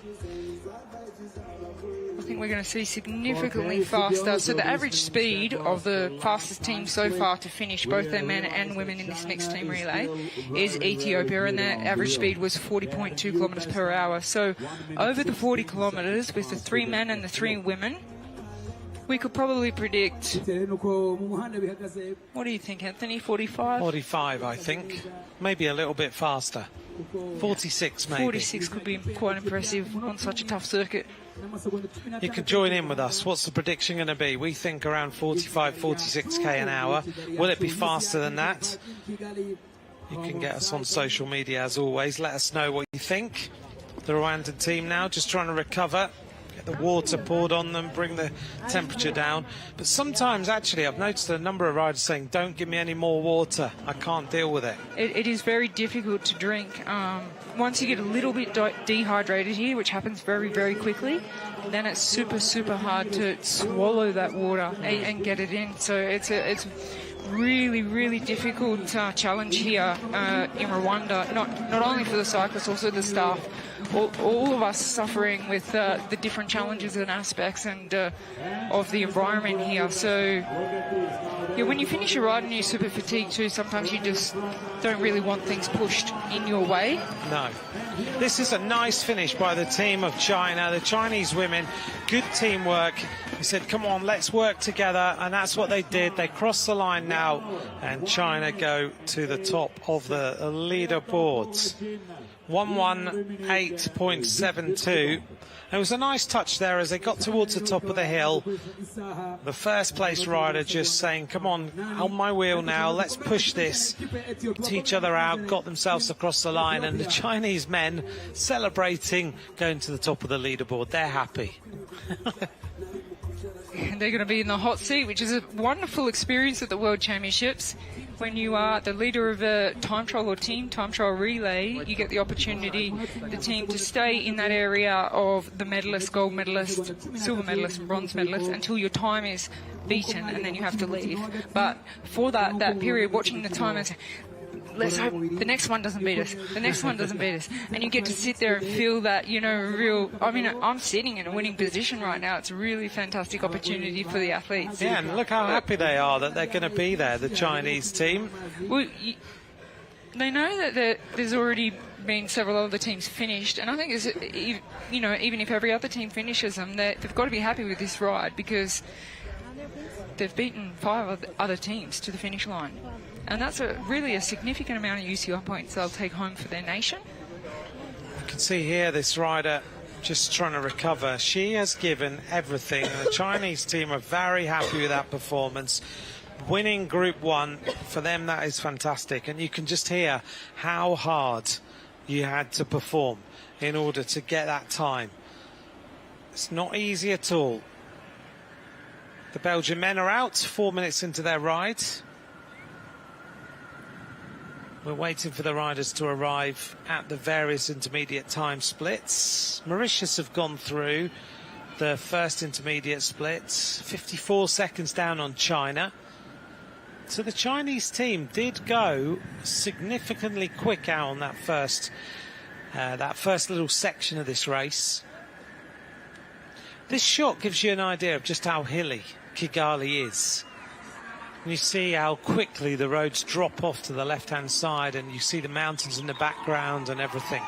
It's an interesting place as far as roads are concerned. 75k an hour, though, for the team of Belgium. Just trying to see who's there on the front. Campenaerts in second place. He goes through. He's so super smooth the way he rides. Verven was the rider who had been on the front, and it's Florian Vermeers who goes through in second place. We were speaking, Anthony, earlier about the top speeds because this morning I had the opportunity of sitting on the wheel of Anna van der Breggen, who was sitting on the wheel of a motorbike downhill, and we were hitting 90 kilometres per hour. So wow. When Victor Campenaerts went to the front, there's a very fast section. I wonder if he will hit 80 or 90 kilometres per hour in the wind, but he needs to be aware that his teammates are capable of that as well. They're running over 60 teeth chain rings on the front of their bikes, the men, and even up to 68 teeth. So that's absolutely a humongous gear because they can gain, with their aerodynamics and professionalism and experience, those teams that are really dialed in, they're drilled in, they can really gain on the defence those crucial seconds for the gold medal. Bit of a dinner plate on the front of these bikes for some of these riders. It looks like they're doing everything they can to get as much free speed as possible. Coming up then, the Ukrainian team. A little bit of discussion going on between them. They're third fastest. I find it very interesting that in the team trial relay, mixed relay that we're watching right now, team radios are allowed where riders can communicate with each other and the team director. Riders going off, a lot of speaking going on face to face. Yes. Which means they may not be carrying a radio. But when you see the more experienced teams out there on the course, they'll have in the front of their chest strapped a team radio, and in their ear they'll have communication with each of the riders and with the team director that's following in the team car. We'll try and spot that. These skin suits look super sleek that Spain have got, don't they? You just beat me to it. I was just looking, the zip in the back there, it's the wind comes over the helmet, so it misses that little bit. It allows less crumple in the front of the jersey, but it's all about the aerodynamics on the frontal surface area, the areas that hit the wind. And when we get to the elite of the elite in the team time trialling, it's all about aerodynamics. And just trying to find the position where you can produce the most power in the most aerodynamic position. But it's funny how team time trials and skin suits, a few years ago the zip was on the back. Then everyone said it's not fast with it on the back, so everyone had them on the front. We've had skin suits without zips, and then suddenly this year the zips, although they are, as you've just identified, shorter, are now back on the back. Yeah, so we are seeing different trends all the time. That may be because of new materials. They may have come up with a new glossy, slippery, wind-efficient zip material, or different positions of different riders make a big difference as well, because if their head is in the right position, the wind will slip over. It won't even touch that zip, so it won't catch any wind on that zip. So it's really a really individual thing, time trialling and the time trial position, but the equipment and aerodynamics, it's all about equipment and aerodynamics and finding how you can get the most power out of your bike and be most efficient. So rider number 63 a bit frustrated with pace. Well, I don't know whether he's telling the car to be quiet. He might be telling them too much talk on the radio. Stop, please. Yeah. So the arrival of the Spanish squads. Look at that. That's a time, isn't it? Nearly a minute faster. On the back of the group was Ivan Romeo. He rides for the Movistar team. Oops. This rider is struggling on the cobbles now for the team of UCI World Cycling Centre. This is the rider who rides for the refugee team, Wais.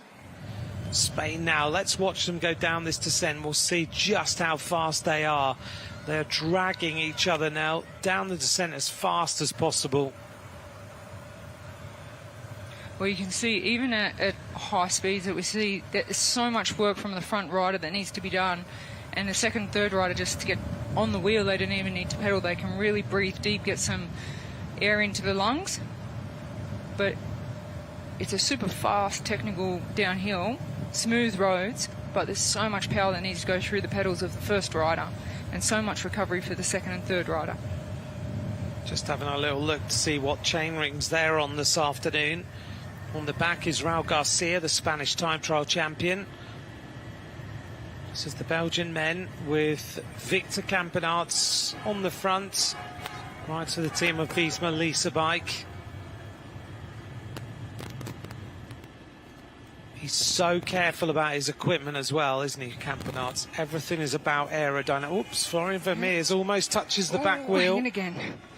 Yeah, as we said, like, it's a very easy circuit to go out to, not sitting directly on the wheel, but just a little bit to the side. The World Cycling Centre. The team car beeping the horn as they make their way up the hill. Some people love that kind of motivation. Others, like Ivan Romeo, are like, please be quiet. I don't want any more horn blasting and talking on the radio. I just need to concentrate. some sports directors get a bit carried away, don't they?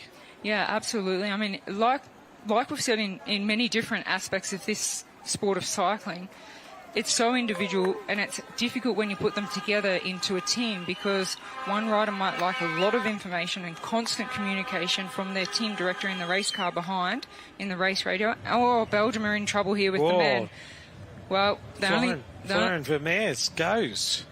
That's a little bit of a surprise to me so early because, I mean, they do only have to finish with 2 until their women go off for the second lap.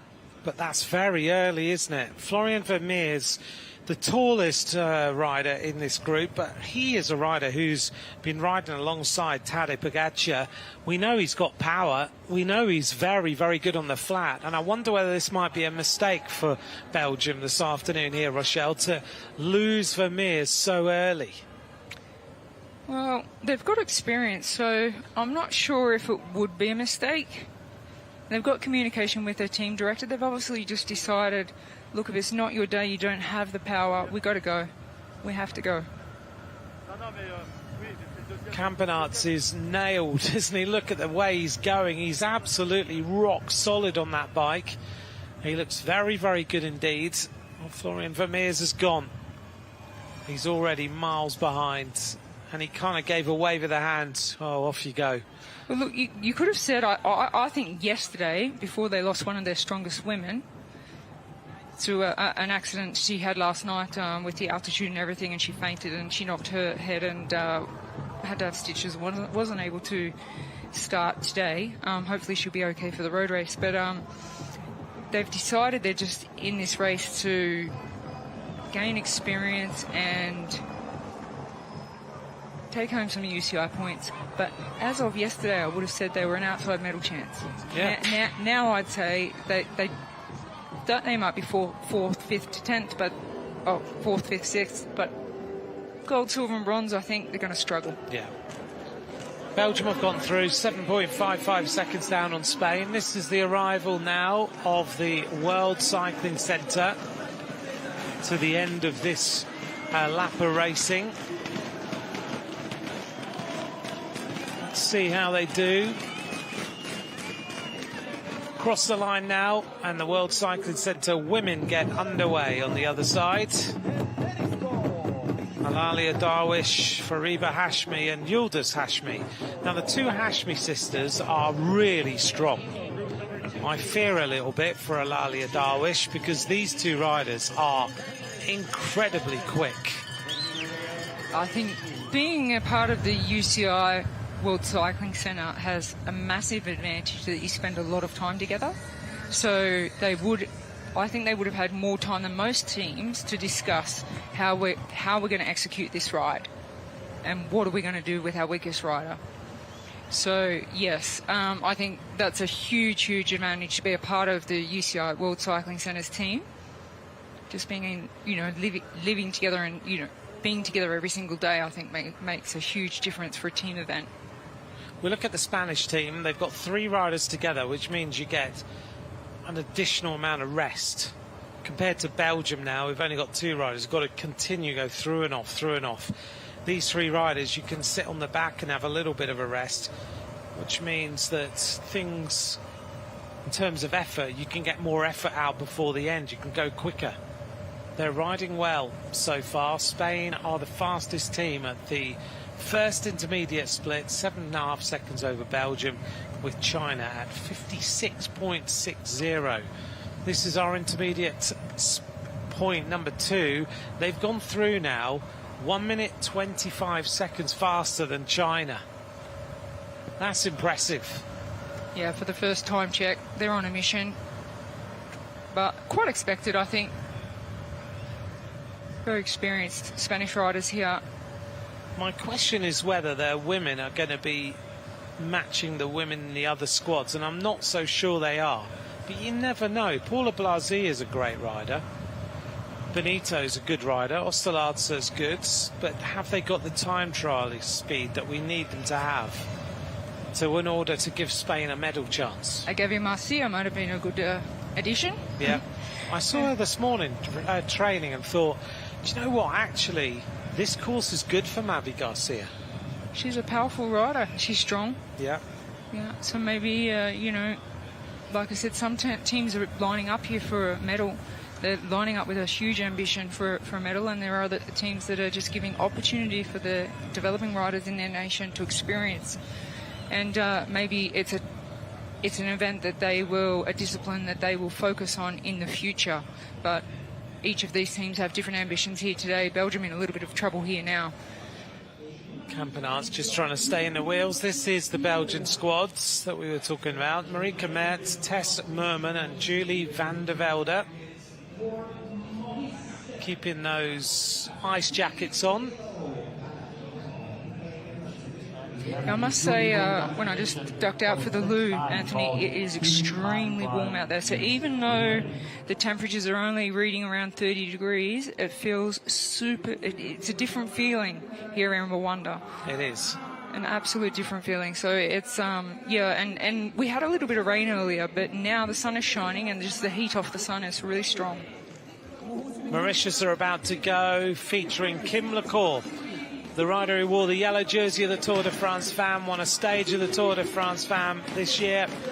She is about to go. Kim LaCour with her teammates Lucie de Marigny-Lagesse and Aurélie Halboix. Those three riders are about to go. Kim LaCour of the team of AG Insurance Soudal, the Mauritian team across the line now. It's time to get underway. Mauritius are the 5th fastest time so far at the handover point. They're the fastest team on the course. And Spain now have lost a rider. So they've lost Alvarez. Hector Alvarez is gone, the rider who rides for the Little Trek Future team. And it's Ivan Romeo and Raul Garcia who are powering their way to the top. This looks like it's extremely hard. Romeo just desperately trying to stay there, head right down, focusing on the back wheel. This is the moment where he said, I've had enough now. Hector Alvarez, I can't do any more, it's over to you two. He's only 18 years of age, this rider. Yeah, and I think that would have been spoken about in depth before, and it actually allows these two riders to now start putting out more power. They're not protecting their third rider, so they're, you know, they have to look after each other. Obviously, they need to get the two riders together to the finish, but it looked to me like that was planned. You know, yep, okay, off we go. Bit of communication there between the two riders. Just stay behind me. I'll take this. Yeah, that's good that they are communicated in that way. This is the Belgian men out on the course. The update is at the first split they were 7.55 seconds down. We're waiting for them to arrive here at the second split. We'll see where they are now, having lost that rider. So this is the second intermediate. They go through 20 seconds down. So they're shipping time now to Spain.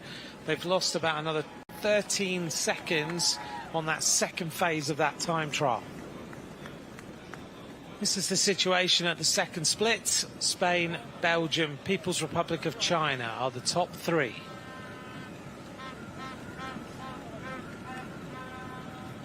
In our third phase will be the teams that we've been talking about who are the likely medalists. Switzerland, France, followed by the team of Italy, then Germany, then Australia are the last team to go, being the defending champions. Have you got any insight as to what the Australian team think about this afternoon? They would like to win the gold medal. Yeah, always. Aussies don't ride for any other reason, do they? They have so much experience together. They spend a lot of time together in training camps and stuff like that. It's a very experienced team of riders. So one of the young women is a very young, talented, emerging rider. But other than that, they have 5 of their riders that are just super, super experienced. I think they want to hold on. They won that gold medal in this discipline last year in the mixed team time trial relay. So they really do. I mean, their ambition is gold. I think they'd be disappointed with anything less. However, the general public has outright named France as the favourite for the gold medal. Absolutely. Ukraine about to go then. Yulia Burikova Yelisaveta Holod and Olna Kulinch. These are underway then. Ukraine get going. Ukraine third fastest, 1 minute behind China. So Ukraine have got their team out on the course now. Switzerland will go at 3:38 in the afternoon. It's now 3:21. Here's the arrival of Spain. They're still riding really well. They look good. It's been a well-drilled, well-orchestrated ride by the Spanish this afternoon. As we see the team of Spain and the women are about to go. Benito, Blasi and Ostalarza. They're about to go. Spanish team going to come up and be the fastest squad so far with a time that's going to be 2 minutes faster than China. Spain are underway now in the women's side.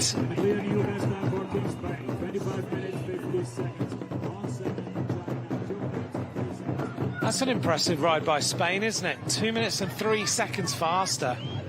Yeah, absolutely. Spain having a lot more, I think, a lot more experience at world level. You can see when they rolled off, you mentioned it, Anthony, that was the first team we saw that was just really professionally equipped, and they got in formation so quickly that we knew, okay, they're probably going to set the fastest time out there. China, there they are in that hot seat we spoke about, where they get to sit until their time is beaten. They're enjoying themselves this afternoon on the big sofas. It's an important moment for a team like that, to feel like all that hard work's paid off. They're in the hot seats. They know pretty much that at some point their time will get beaten. Yeah, absolutely. The longer they sit there, the longer they have those emotions of we're sitting in a winning position at a world championship, which is just absolutely amazing. I think a lot of other sports where your time can be beaten by other people in timed events, but it's a great concept to be able to sit there and take in the emotions of, okay, we've had 5 or 6 teams finish and we are the best of those so far until the next wave comes in. Also here in Rwanda, the fans like to sit and watch the hot seat, which I've noticed. Yeah, it's crazy, isn't it? They're staring at the athletes and just observing their communication and their emotions, and they'll see that hot seat change a lot when we get into the final wave of riders coming across the finish line. So the Spanish men now, they're just discussing how our women are out on the course now. And here they are. Spanish women together. Benito, Blasi and Ostalarza. It's a useful group, and if they can ride well together and be well drilled, you just don't know what might happen this afternoon.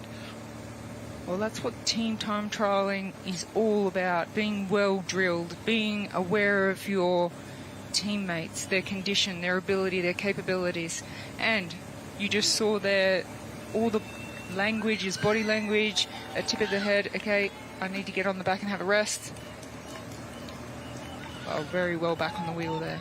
And you look at these riders and they all ride for pro teams. When you just pick out the helmets they're wearing, and they've got their sponsors on the side, as Belgium now make their way into that last kilometre with Campenaerts and Vervenne. Those are the 2 riders from Belgium who are left. Don't forget to follow at UCI_cycling. UCI.org is where all the information about these championships is being posted.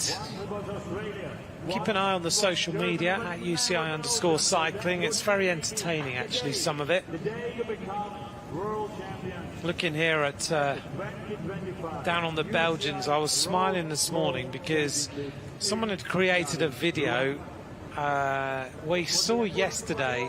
Tadej Pogačar, of course, was caught by Remco Evenepoel in that time trial, and someone's created a video using different footage of that and moments with Remco, where Remco is saying, I knew it was Tadej's birthday and I just wanted to deliver a cake to him, but it took me a long, long time to catch him. It's One of the other aspects of cycling that I love is that they're so competitive on the bike, but the camaraderie is really special. I mean, I've been involved in a lot of other sports where, you know, your nations are separated, but because we have trade teams and then we have national events as well, there's just so much camaraderie and respect for all of the athletes. They might change teams, but the friendships that they build, the relationships they build throughout the peloton is something really special.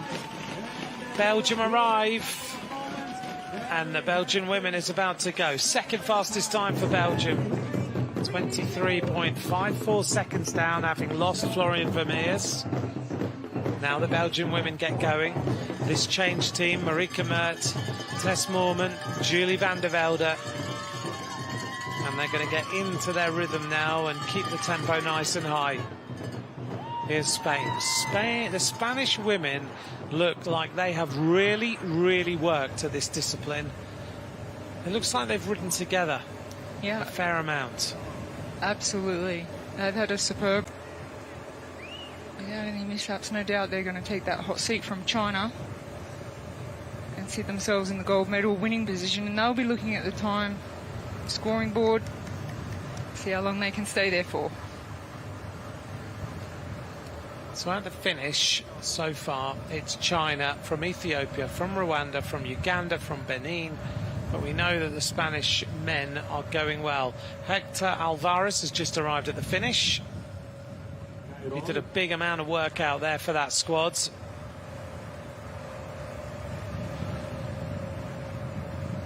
Team time trialing, for me, is always kind of a mesmerising sport. The way that you see the formations all in the same kits. The fraction between a mistake and going flat out is so tight. But when it looks good like this, it looks fantastic. When they're just so well drilled, so following each other closely, changing really, really well.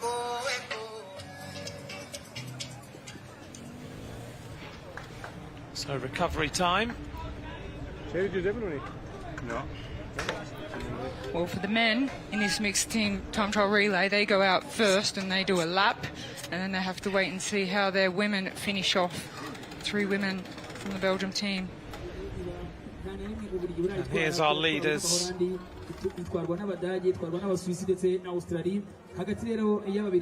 These 6 are going to be very famous in Kigali tonight. They're going to be on television all day.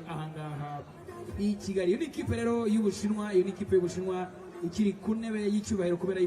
seeing the teams, we're very close now we're about 10 minutes from the start of the final phase. You've talked about how intense the heat is, how warm it is out there. Some of these teams now, we've seen them in the ice jackets, which seems to be a contradiction when we've said the teams are having to warm up, but yet they've got ice jackets on. That doesn't seem quite right in terms of why would you have an ice jacket on if you're trying to warm the body up? They're trying to warm their muscles up and activate their muscles, but at the same time, between the end of their warm-up and the start, they really want to reduce their core temperature, so their body's not using energy, burning energy just because it's hot. So they try to cool it, calm the body down, slow the heart rate down, and just save energy for that rolling off the ramp and the start. So yeah, it does sound like a little bit of a contradiction, but they do want to reserve all the energy they can by having a cooler body temperature. And we see them warming up here. Perfect time in there with the French riders. Cédrine Cabal, a stage winner in the Tour de France Femme, there in the middle. Juliette Labousse alongside her. And Mavis Squiban is also there, who was one of the revelations of the Tour de France Femme this year, of course, with her stage wins. And this is where the bikes get checked. And this is an important aspect of what the helpers and the teams have to do each day, isn't it? It's a huge part of time trialling is the position of the bike and the legalities that the UCI set for safety reasons. You have to be within limits, a distance from the tip of the saddle out to the tip of the aerodynamic bars. Obviously, if you're really long, you don't have control over your bike, so they set a restriction of how long that can be, and also how far your saddle can be behind the bottom bracket. But all of these restrictions they put on the bike, and a minimum bike weight and things like that, it's all for safety reasons. it does frustrate a lot of people in the world Yeah. of cycling because they want technology to go forward, and it's being restricted for safety reasons, and it's super frustrating for a lot of people. But obviously safety first. And we're talking about the ice vest here, super hot, trying to keep core temperature low. They also always use their electrolytes in a slushy format, in an crushed ice format. They've always got ice down the chest or down the back as well, just trying to keep the body temperature low, conserve some of that energy. So the science that goes into time trialing is just unbelievable. Yeah. It's the campaign against Genocide Museum with this incredible sculpture.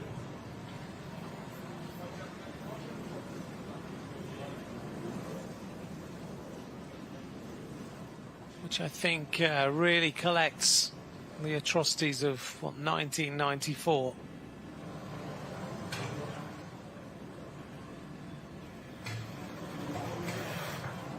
It's the team of Switzerland getting themselves ready.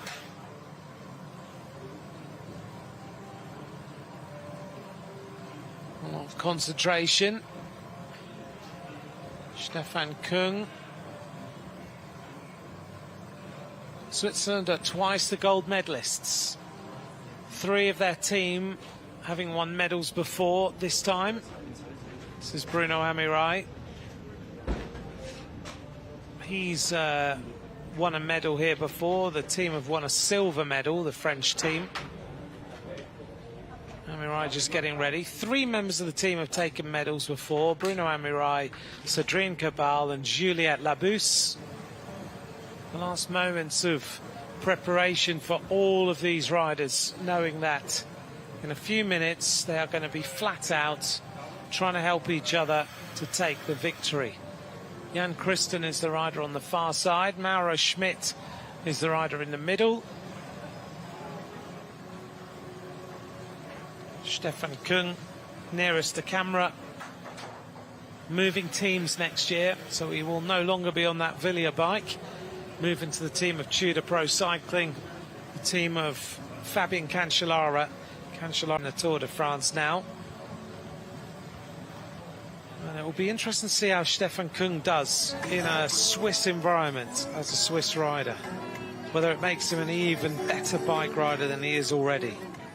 The French team are making their way to the start. You mentioned that everyone is saying that France are the favourites this afternoon. Yeah, it is interesting to me, just looking at the names of the Australians and the Swiss team, that they have been labelled as the absolute clear favourites, France. Maybe they've spent a lot of time really on this discipline. They really want that gold medal, and they have really invested their time and efforts into taking this gold medal. But they certainly, in my opinion, won't have an easy task. No. Mauritius have just gone through the second lap intermediate split at the beginning.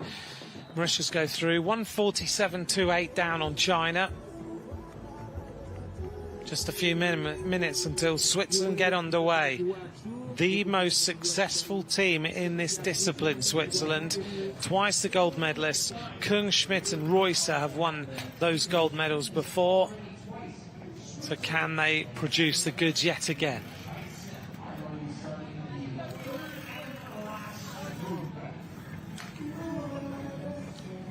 Kung goes through the picture. Jan Christen ready.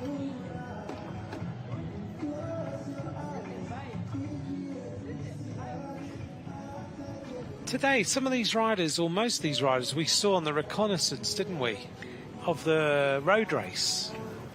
Yeah, this morning. Yes. Yes, the roads were closed off, so the riders would have an opportunity to see the road circuit this morning. But even riders that are racing this afternoon took that opportunity to get out there and have a look at the road circuit.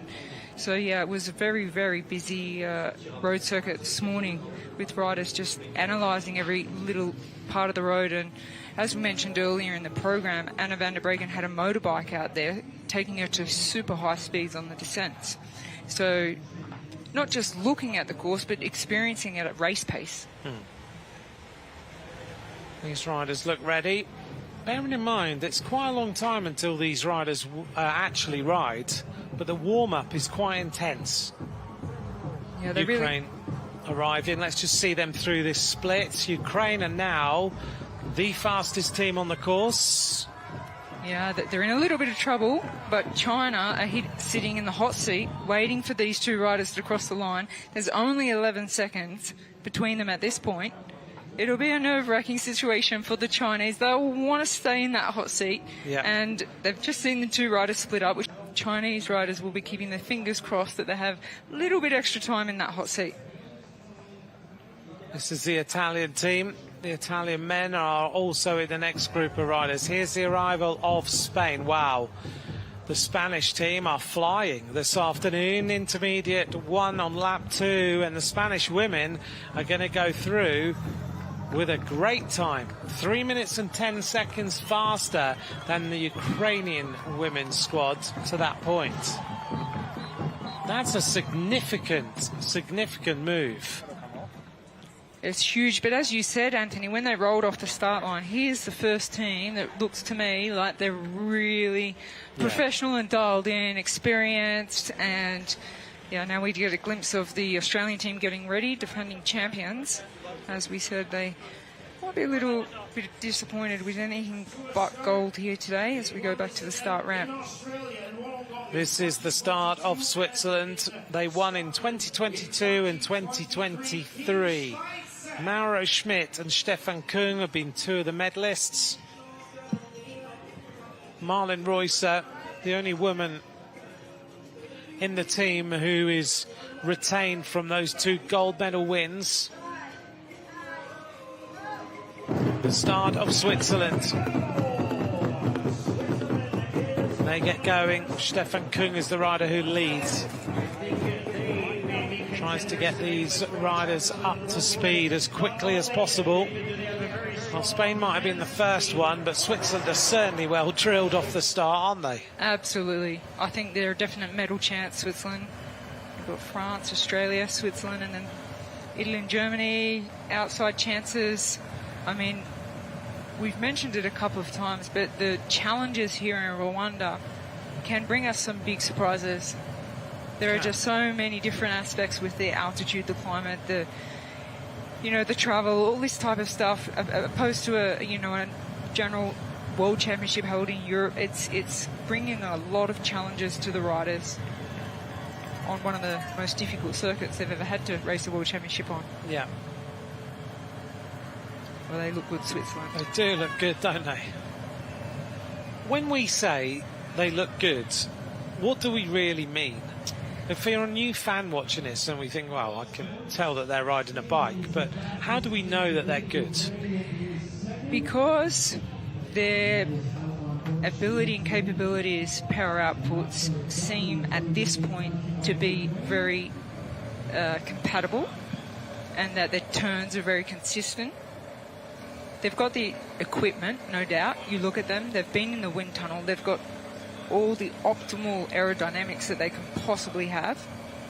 But if we talk about why do we think they look good today, at this point, which is very, very early in the race, we must say, anything can happen. Yeah, and they're following so close, aren't they? Yeah, they wouldn't have 1 to 2 centimetres between when they're on the wheel, out of the wind, getting in the slipstream. Best of the best. I mean, sometimes they touch tyres. Do they? And don't fall? Don't fall, no. Just feel a little bit of a bump and a rub. But they do. They sit a couple of centimetres, 1 to 2 centimetres. If you watch a team pursuit on the track, they're, I mean, even closer. You can barely slip a piece of paper between them. But on the road, you have to give a couple of centimetres because of the road surface, obviously. This team from Switzerland, they use their equipment to the maximum. As we mentioned before, everything dialed in. This is the team of France. This is a useful group here. This is the 3 riders who will represent France this afternoon. Bruno Amirai, Paul Sexas, under 23 world champion, junior world champion, and Pavel Sivakov there on the right-hand side. This is a very, very strong group of riders. They go sprinting away. Sexas was disappointed with his time trial the other day. Posted on his social media that he prepared specifically to do well, and it just didn't happen. So he was extremely disappointed, pretty unhappy with the way that he dealt with his individual time trial at the weekend. So Amirai, Sexas, Sivakov now into position. Amirai, multiple national time trial champion of France, wears number 31. 32 is Sexas, rides for Decathlon du Zèle Mondial. On the back is Pavel Sivakov, a teammate of Tadej Pogačar on the road. The Belgian women are arriving at intermediate 1. Spain have gone through there in 41 minutes 0071, and Belgium are going to go through with a time that's going to be nearly a minute down to this point. They've lost a lot of time to that Spanish team, because at the convention centre the gap was only 23.5 seconds. And I wonder how different that would have been if they hadn't have lost a rider overnight in the women. The strongest woman that they would have had out there today in Marta Goossens. She unfortunately fell last night and hit her head and had to have stitches, but she would have made a big difference, I think, for the Belgium team. But they had to change their mindset to let's just get out there for experience and see what we can do. Well, warm-up, music in the zone. So riders have specific playlists that they use for specific races, specific environments. We're back with the Swiss team. They'll be hoping for a gold medal. Definitely a medal chance. Well, if they do, it'll be a hat-trick of victories in the mixed team relay.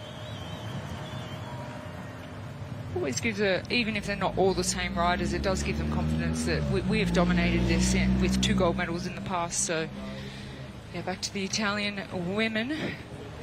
They've chosen to warm up outside, albeit under the palm trees, and I wonder whether that's because there is a bit of a breeze. They've got the big fans down there, but actually, when I was standing on this road, and Rochelle and I commentated in that kind of glass building you can see in the background, but when I was standing on the road earlier, the wind was blowing down that hill. So I wonder whether that's what they've decided to do, is to position themselves so the wind is kind of in their faces, cooling them down a little bit. It's a hot wind, but it does give you a bit of respite. Italy then with Matteo Cattaneo, Marco Frigo, Matteo Sobrero. Italy are successful. They've won medals on 3 occasions, 2 bronze, 1 silver. Bit of a chance overall have got medals, Cattaneo, Sobrero and Paladin. But this time they don't have the likes of Elisa Longo Borghini, who's pretty much always ridden the mixed relay team time trial. She's won silver in 2022, bronze last year. She's always been part of it, bronze in 2021. But she only arrived here in Rwanda, I think, yesterday, Elisa Longo Borghini. Yeah, she'll be a huge contender in the road race, but as we've mentioned, it's such a challenging environment here in Rwanda. I wonder if flying in so late for the event could be a disadvantage. It's very hard to adapt to the climate here. I think a lot of athletes have underestimated the altitude. Primoz Roglic is flying in on Friday. Well, there's two, in my opinion, there's 2 tactics. You come in really early or you come in very last minute. So we'll see. We'll see who pays off. Not great for the Italian team. They don't have the strength of Elisa Longo Borghini today, but she'll be focusing on the women's road race on Saturday. You can see here the radio in the stomach, and the earpiece you can see as well. That's radio communication between the riders and the director. The riders won't use it too much because that means they will increase their frontal surface area if they move. So they don't want to move, but they are getting instructions from the team vehicle behind them, which means they can stay in their aero position and don't need to put their head up too much, because the director will say road turning left, road turning right, move a little bit this way, that way, or your teammate behind you struggling. So there's a lot of advantages having that communication with the team director in the team car behind. But this is a first ever at the World Championships where the team car is equipped with a GPS device that is giving all information of wind, elevation of the road, temperature, every single thing at every single point of the race that is relayed to the UCI's central control centre. Yeah. So the UCI has also all of that data for safety reasons. They can also see if a rider's been dropped or has left the course or all of that kind of thing. So it's a huge development in technology and science for team time trialling, any time trialling event. That's good to know they've got all of that information in these cars. Australian men just wishing each other good luck. They're getting ready. The German team are the penultimate team to go. It's the team, Miguel Heidemann, Louis Riedart and Jonas Rutsch about to go.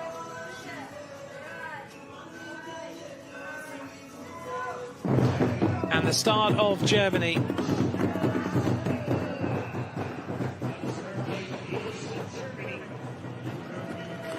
Here's the arrival of the World Cycling Centre to the finish. They're outside the time of People's Republic of China.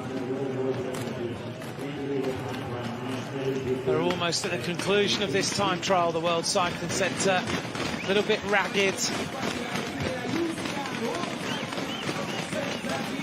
But the World Cycling Centre finish now with the 4th fastest time. They slot in behind Rwanda and Ethiopia with China in the lead. I have a feeling they would have liked to cross the line and move into the hot seat because it's a bit of a shake of the head and disappointment. Fourth place at the moment, But for this wonderful can't always go selection perfect on the day, you UCI know, World Cycling especially in a team Centre event where with you have 6 riders that need to be on their best on the same day. But China are still there. Yeah, they'll be very, very happy to spend a lot of time now that we've had 6 teams cross the line and they are still in the hot seat. So 6 teams out of 15 on the start list. A very interesting thing about today's team time trial is that there's 15 teams in the mixed relay starting and they will all gain UCI points. So even if they finish 15th, there will be 10 points awarded that will be divided between the 6 riders, but the nation will take the 10 UCI points. So it's a big opportunity for nations to gain UCI points, and the reason they want to gain those UCI points is so they can have more numbers of riders at the next World Championships.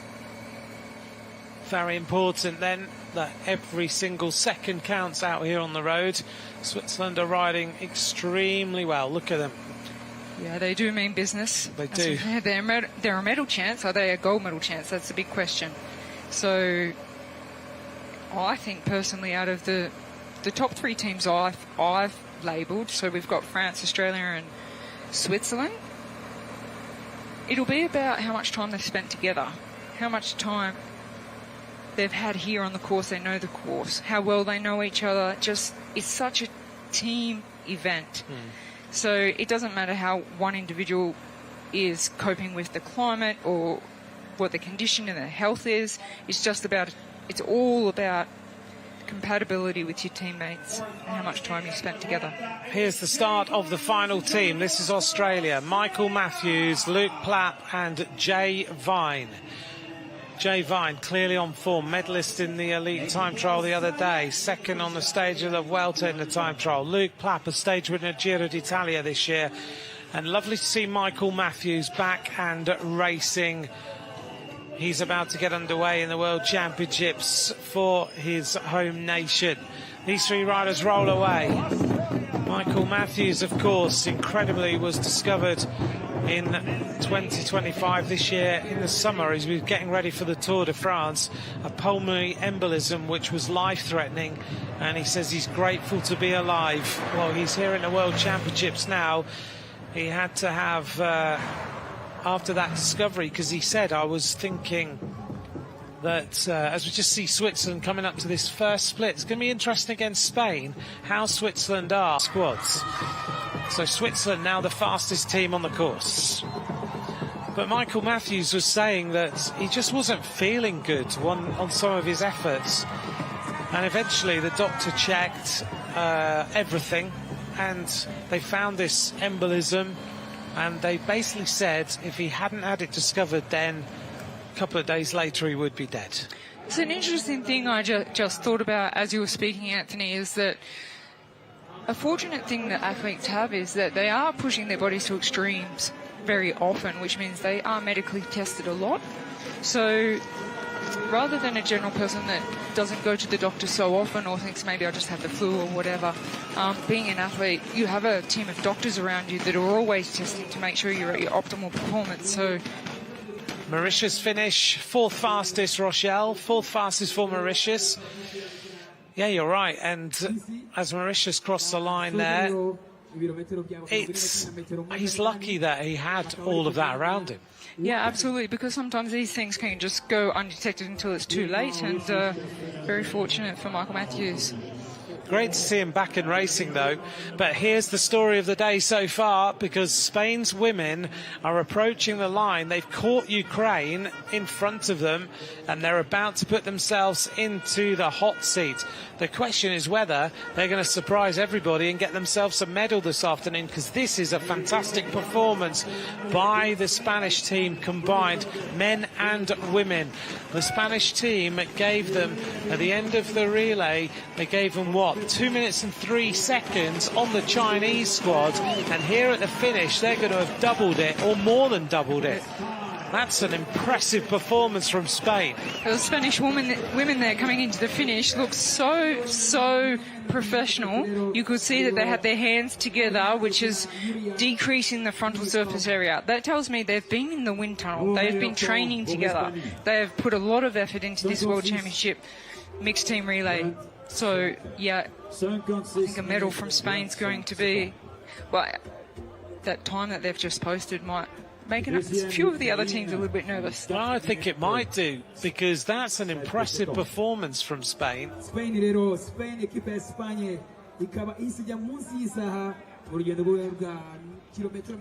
The other thing is taking the World Championship here seriously. A lot of these athletes at the top end elite level, they've been in heat chambers, climate change chambers with altitude for 6 weeks, around 6 weeks prior to coming to Rwanda, just to be, acclimatized. So then they only have fewer aspects of the traveling, the jet lag and the air quality, things like that to adapt to, rather than the altitude and the heat. They've already spent 5 weeks. We've got trouble here with the... France are just getting into their rhythm as they go downhill. France are now the fastest team on the course, though. They've gone through that first split with a time that's 9 seconds faster than Switzerland and 15 seconds faster than the team of Spain. So this French squad is really moving now. They look good. Well, the French men have completed their lap, and they're sitting there hoping that the women can bring it home for them. And I just wonder, like... Well, they're just discussing what goes on here. Enhorabuena, lo primero. Venga, cuando estéis recuperadas, coger las bicis y bajaros, que están los chicos allí. A ver qué ocurre, ¿vale? Venga. I'm wondering how much that Alejandro Valverde is now the new Spanish road cycling coach for the men. But I'm wondering how much impact he might be having across the board. Oh, huge impact. If you have a rider like that, with that bit of a, even if it's just the men's discipline, it's obviously has time to educate the women as well, and just give them that little bit of motivation and experience and knowledge. And, words, just a few words for an athlete can go a very long way. But also, because he was such a winner, he's going to put into that squad, we're here to win. We're not here to mess around. We're here to win medals. And that gives them a lot of belief. Well, the Italian team are in disarray as they make their way uphill. They've already lost a rider, and that's a surprise. Sobrero has been dropped. Now, Sobrero's won a stage of the Giro d'Italia in an individual time trial. This guy is no slouch when it comes to a time trial, but he's obviously having an absolutely horrible day, can Yes. see how much this is hurting. He's not happy and he doesn't want to give up. There's not much chance of him getting back on because it's not a great day. They've decided that we're going to leave him now, and he's just fighting to get back on, which is very, very difficult. The Australian team out there now, very, very early in this mixed team relay, they look really dialed in. They certainly do. They're looking very strong. But as you said, the first time check, France went through the fastest, and they have been labelled the outright favourites for today, so they haven't disappointed at the first time check. With the men, they'll still have the women to do their lap afterwards. We now look at the Italian riders out on the course, Switzerland. They're still looking really good as well. So we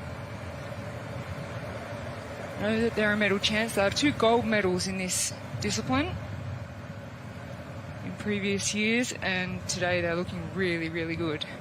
So 3 of them still together. Early stages of this race, they still have the 3 women from Switzerland. You can see that their compatibility at this point, before the fatigue really sets in, is very, very professional. Very short turns. We've all got the maximum sock height, so there has been penalties given out for. It's an interesting rule if you're new to cycling about the length of the socks. They have to be midway between the knee and the ankle. They can't be any higher than that point. And some of the riders pull them up after they have them checked, and then they receive a penalty. The reason for that rule. So we just go back to the Belgian women now coming in. As On the last 200 meters, a very, very tough final 200 metres. You can see the pain on the face there. look in the faces, they fight. Everyone is a winner. Everyone is giving just what is possible. Spanish women, they were super fast. I don't think the Belgian women are going to bring it home to be in that ballpark, but as we said, they lost their strongest rider last night. Let's hope she's okay for Saturday's women's road race. Wilsons, she finished 21st in the individual time trial, but unfortunately due to the altitude she fell last night. She hit her head and had stitches, so wasn't able to compete today. But this effort here, I'm in a professional position on the front there, just protecting her second rider. No doubt has a lot more power in the legs, but needs to ensure that she gets the second rider across the line.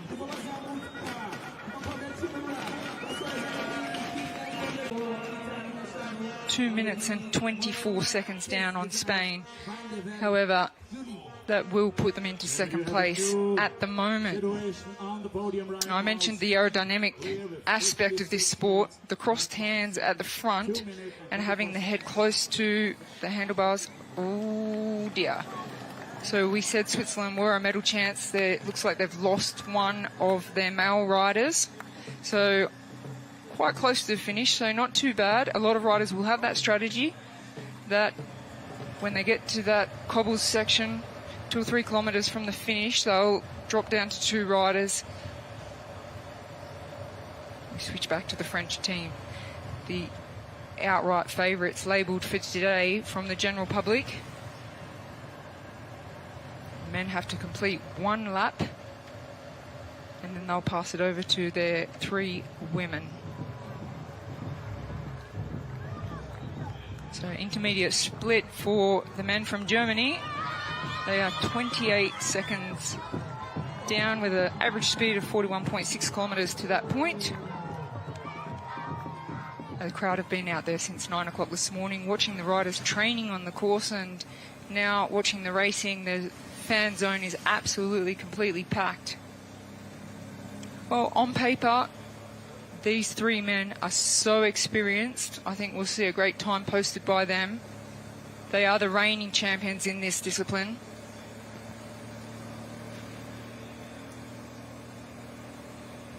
We just look at the aerodynamics there and the materials they use in the skin suits. Spoke about the sock height. some of the riders that spend more time on the front to reduce their frontal surface area and the wind drag. They even go to the extent of not having a dial boa clip on the edge of their shoe, and they use shoelaces instead. So the boa clip on the edge of the shoe doesn't catch the wind.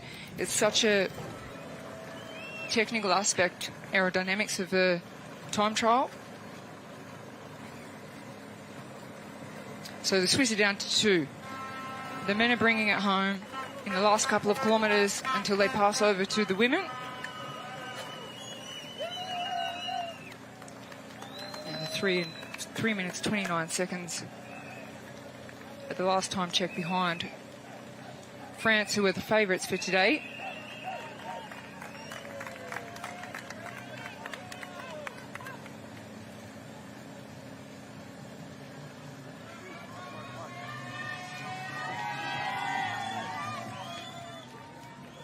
And the Australian women are waiting for the men to complete their lap. Amanda Spratt on the left, a veteran of women's cycling, so experienced. Yeah. It's the end of the day for one of the riders of France, but they would have planned that they finish off with 2 riders. They only need 2 men to cross the line before they send the women off.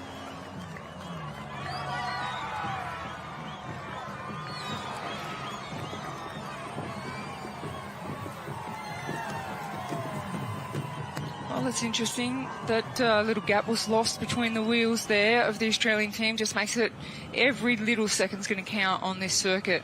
The Italian men also down to 2 riders. The French men also down to 2 riders. The Australians, they have 3. Do you think this is tactical, or it's to do with just the fatigue of the riders, how they've decided to end up with 2 riders like this? Talking about the Italian team, particularly on our screen right now, I think they would have liked to have 3 men stay together a little bit longer than this. So unfortunately they've lost 1 man early. Here's the arrival, though, of the team of Switzerland as they fly their way towards the end point for the men. They are absolutely zooming. They are happy with this performance. They come up. The fastest time to here is Spain, 25 minutes 50.93. So they're still in the ballpark, Spain. 27 seconds faster, the team of Switzerland, as the Swiss women get underway now. Swiss women, Jasmin Lehti, Marlon Reusser, the new world time trial champion, and Naomi Rugg. This is a very good team, but for me the difficulty here is that Reusser is so quick. I think we're going to see Reusser on the front for the entire time trial. Do you? There may be a little quick short turn just to give her a little bit of reprieve, but she holds on. Yeah. So if she just goes out and does her strongest 21 kilometres, it may be stronger. It may be more efficient than changing riders. A little bit like this, where Bruno Amirai is dragging Paul Sextus to the top of this mountain. Sextus is not finding this course to his liking. He's still there. He didn't like the time trial the other day. He is absolutely hanging on. Bear in mind, Paul Sextus has got his birthday today, and what is he, 19 today or something? He's an incredible bike rider. He's had a great season, but he's still a young guy. And Amirai is so powerful. We've seen him in the Grand Tours this year, and you can see that little gap opening up between them. Amirai is going to make Paul Sextus suffer. He finally manages to go through there at the top of that climb. Italy now heading towards the top of the climb as well, with Cattaneo and Frigo. These guys look pretty rapid, having lost Sobrero. Yeah, and that's why I say maybe, you know, the team tactic might have been to keep 3 together for a little bit longer, but they're in the cobbled climb now, so they've got less than 2 kilometres to go. And I think a lot of the stronger teams will have the tactic of let's use a rider up until then, and then we just go for it with everything we've got to the finish. Australia are the fastest team, as we saw, with their split of 12 minutes 11.19, 11 seconds faster than Italy. France in 3rd place, Switzerland in 4th at that intermediate split. So when we get to the end of this lap, we'll get the real indication of who's in with a chance of the medals. Italy are getting ready with their riders. Their team is Soraya Palladin, Monica Trinca-Colonel and Frederica Venturelli. Here comes the French squad, though. This is good. They're sprinting away for the line now. Amirai on the left, Sextus on the right. They're going to hand over to a very strong French women's squad. Juliette Labousse, Cédrine Cabal and Maeva Squiban.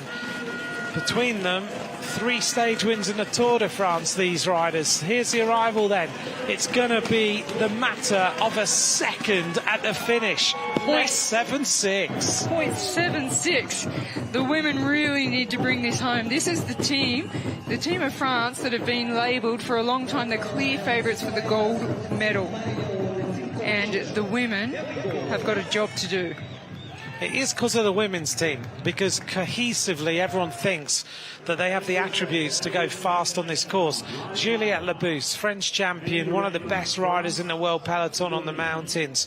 Cédrine Cabal, one of the best descenders in the female peloton, maybe the best descender in the female peloton, and a good time trialist as well.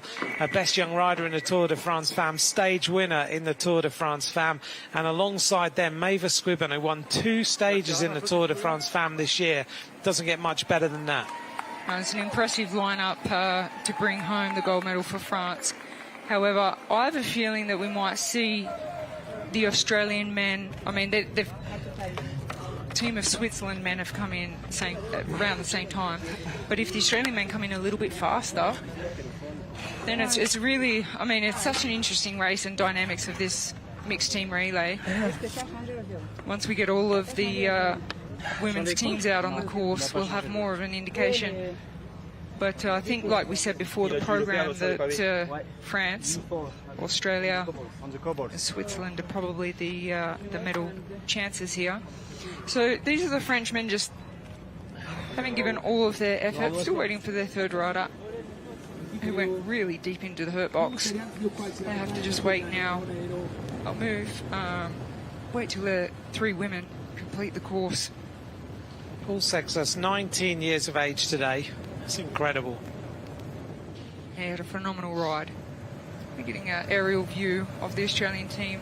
As I said, very experienced, spent a lot of time together, very knowledgeable. They go through the split 12 seconds faster than the French. They're the fastest team on the course. So intermediate 2 is Australia, France at 12 seconds, Italy at 13.5, Switzerland at 15 and Spain at 28. Rochelle, this race is far from over and it's very, very tight. Last year was 0.83 of a second between the 2 teams. Yeah, it could be this year as well, as we saw there between France and Switzerland when the men crossed the line. There's less than a second, so it's very, very close.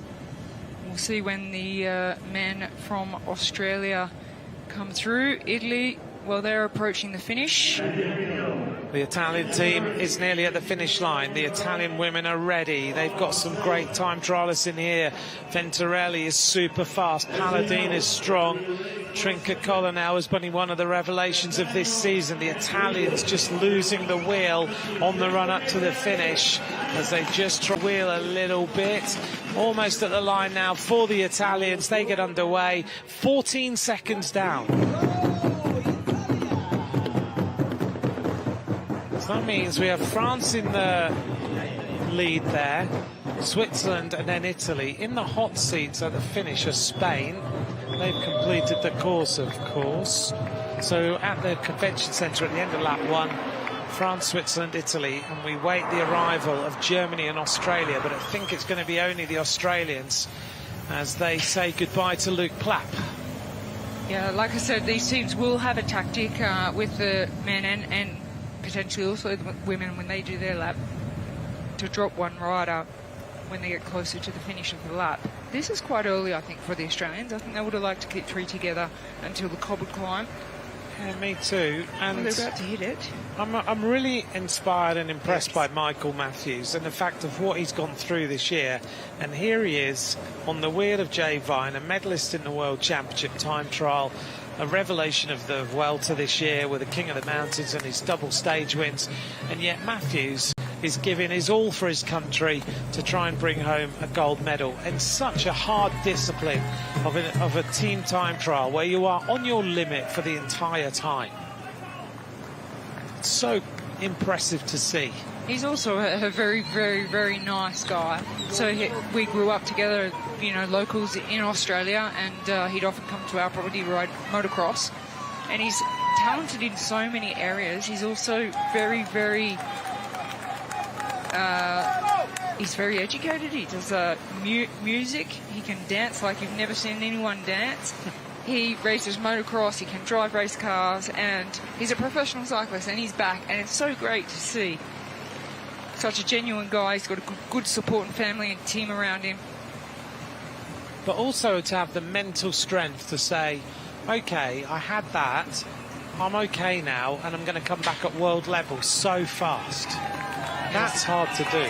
This is impressive because Plapp is an individual time trial specialist. We would have probably expected with Michael's difficulties that he might be the first one to be dropped, but he's going to bring it home for the men, and then the Australian women will set out to do their lap of the mixed team time trial relay.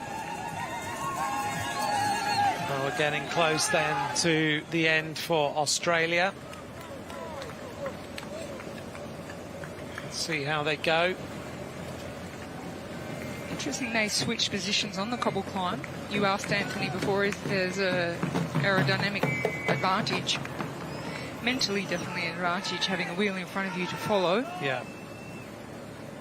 This gradient is a lot steeper than we see on our screens. It's such a brutal, brutal cobbled climb. There's the Italians. Sobrero won't be very happy. He did look comfortable at all. Everyone knows just how hard this is. Free go on the right. And there'll be riders who've had hard seasons as well, won't there? Who are just coming to the end of a hard season, don't have much left. The German men now arriving. They've not really been in the ballpark at all. They're going to hand over, though, to a very strong women's team. So the finish now of Germany and the start of the German women there on the right-hand side with Franzi Koch, Liane Lippert and Antonia Niedermaier. Germany always producing very strong female time trialists. The thing is, I don't see Liane Lippert in that team. I'm wondering if they've had a last-minute change. Yeah, they have actually. They've swapped over, haven't they? Well, Lippert's definitely a medal chance in the road race. She may have decided she's not feeling great and needs to... So they've swapped and they've got Chapler's come in instead. I was thinking, I don't see Liane Lippert on that start ramp at all. She's very easy to identify. So Niedermaier and Koch are the two there with Chapler. Here's the arrival then of the Australians. Look at this time. Look at the face of Michael Matthews. You don't have to see the eyes. You can tell by the mouth how hard this is. They're sprinting for the line. Jay Vine, who rode this climb 12 seconds faster than Remco Evenepoel in the individual time trial the other day. That's how he's making Michael Matthews hurt this much. They're going to give their team a significant advantage into this final phase for Australia. Brodie Chapman nods her head. She knows that this is a big opportunity. Australia, top of the leaderboard, 33.3 seconds over France. 33 seconds over France. Well, I'm going to point out one thing here. Could you imagine if the Olympic gold medalist Grace Brown didn't retire directly after the Olympics and was in this squad with the fourth place rider here in Rwanda and Amanda Spratt, who has phenomenal time trialing experience? It would be a super women's team. But it is a strong women's team. They've just got one developing rider, but they'll have spoken about how they can get the most out of that rider. But France will be under a bit of pressure now, just seeing that they have to make up, the French women have to make up that 33 seconds. I'm wondering how Felicity Wilson-Huffenden is going to ride this time trial. I wonder whether, because she put on her social media after the under-23 time trial, she rides for Lidl Trek. She was in the medals all the way through until the final 2K, and she cracked on the cobbles. So do you think that she's just going to go all out until for as long as she can, and then she lets Spratty and Brodie Chapman ride the cobbles? It could, yes, definitely be the case, Anthony, as we just watch how deep the Australian men went. They are absolutely empty. They emptied the tank, and that is a really good feeling for an athlete when they know they've been able to give absolutely everything. They couldn't have done much more to put themselves in a gold medal winning position. It's all up to the Australian women out on the road, as we now see the German team. They look good, don't they, the German women? The German women are always a very disciplined. Niedermeyer has won a silver medal before. Last year, she was a member of the team who was 1 second, not even a second behind Australia. Francie Koch was also there. Liana Lippert now not in the team, so Chapler to try and deliver the medals here.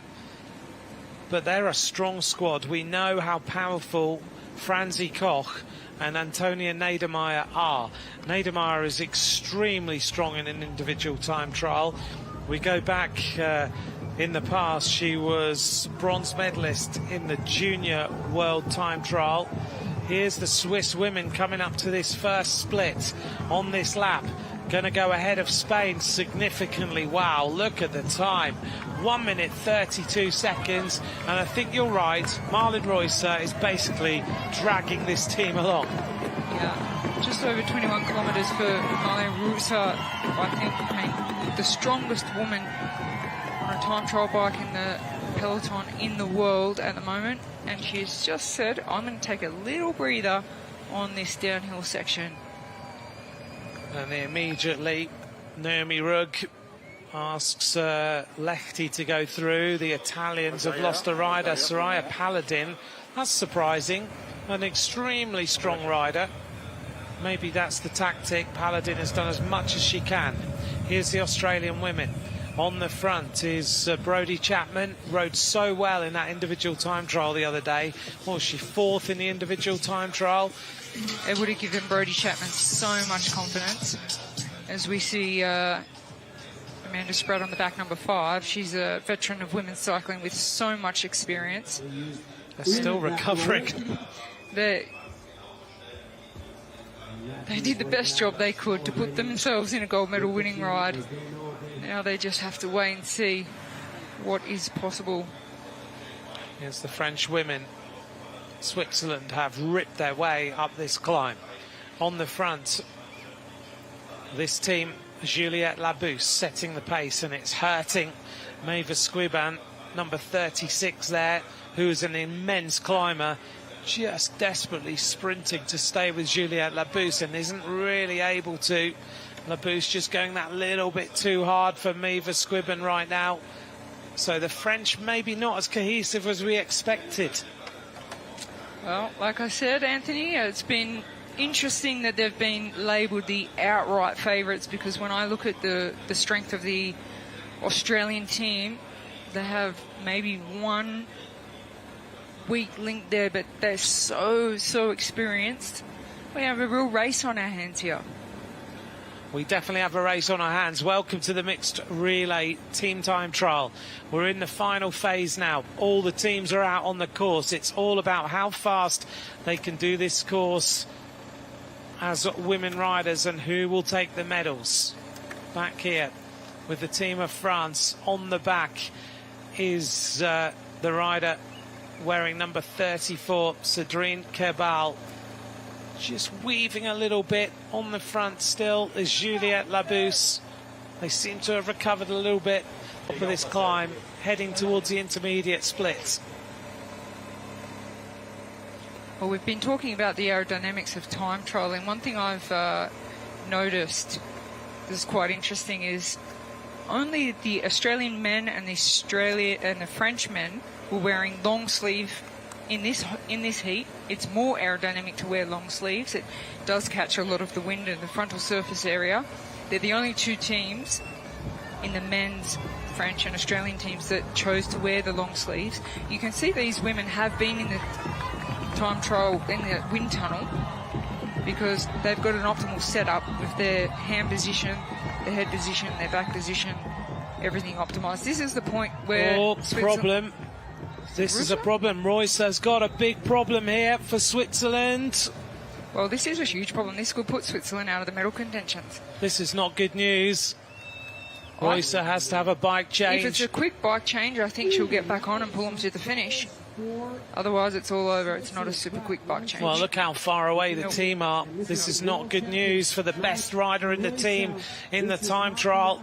I don't know what happened, whether she had a puncture or something, but Royce immediately... No, she shakes her head. She doesn't want anyone to speak to her, maybe. But she can see the riders in front. Suddenly, the tables have turned a little bit. At the point, the last point, it was Switzerland 20 seconds ahead of France. Spain at 1:32. Suddenly, the French have got a big, big chance now. Absolutely. That's a huge, huge disappointment for Switzerland because they were a medal chance. I think the two riders in front will sit up and wait for her. Cédrine Cabal swings across the road. She is an immense descender. You remember her stage win in the Tour de France Femme where she went ripping down the descent and no one could follow her. She is extremely, extremely quick. Look at the speed now of this French squad. 84 kilometres an hour. Now they hit 85. I believe the men got up to 100 kilometres an hour. Wow. And then a U-turn. So it's a very, very technical circuit. They're going and they're running out of gears now. It's all about just going flat out, full stick, all the way to the bottom of that descent. This is the Italian women. This doesn't look like it's going so well either. Trinca Colonel on the front. Venturelli, look at the gap between the wheels. Venturelli is right on her absolute limit. Trinca Colonel is super fast. Venturelli's no slouch at a time trial either. Look at the way she's fighting here, Rochelle. Every pedal stroke. Yeah, it all comes down to the day, doesn't it? You can be on or you can be off. You know, it's just such a challenging environment and circuit here in Rwanda, which makes it so unpredictable. Trinca Colonel. She was the rider who was discovered riding the Gran Fondos in Italy, and now she is one of the best riders in the world. Venturelli will get a little bit of respite. And this is the problem, having lost a rider so early. But they just don't have anyone to change with. Soraya Paladin, you would have expected to be the stronger rider, but just obviously having not a great day. They're dragging themselves now towards the next split. Intermediate 2, Spain are the fastest team there. This is the split for Italy. They're going to go through well down on Switzerland, but we know Switzerland have had a problem. It's going to be 53 seconds, 53.76. But you have to take into account that in an individual time trial over this distance, Marlene Rousseau is faster. She's not back. We just see on our Still screen. not back. Well, here's the split. They've gone on, and they are still going to be faster than Spain. But let's just take a little look at by how much and whether they're slowing down.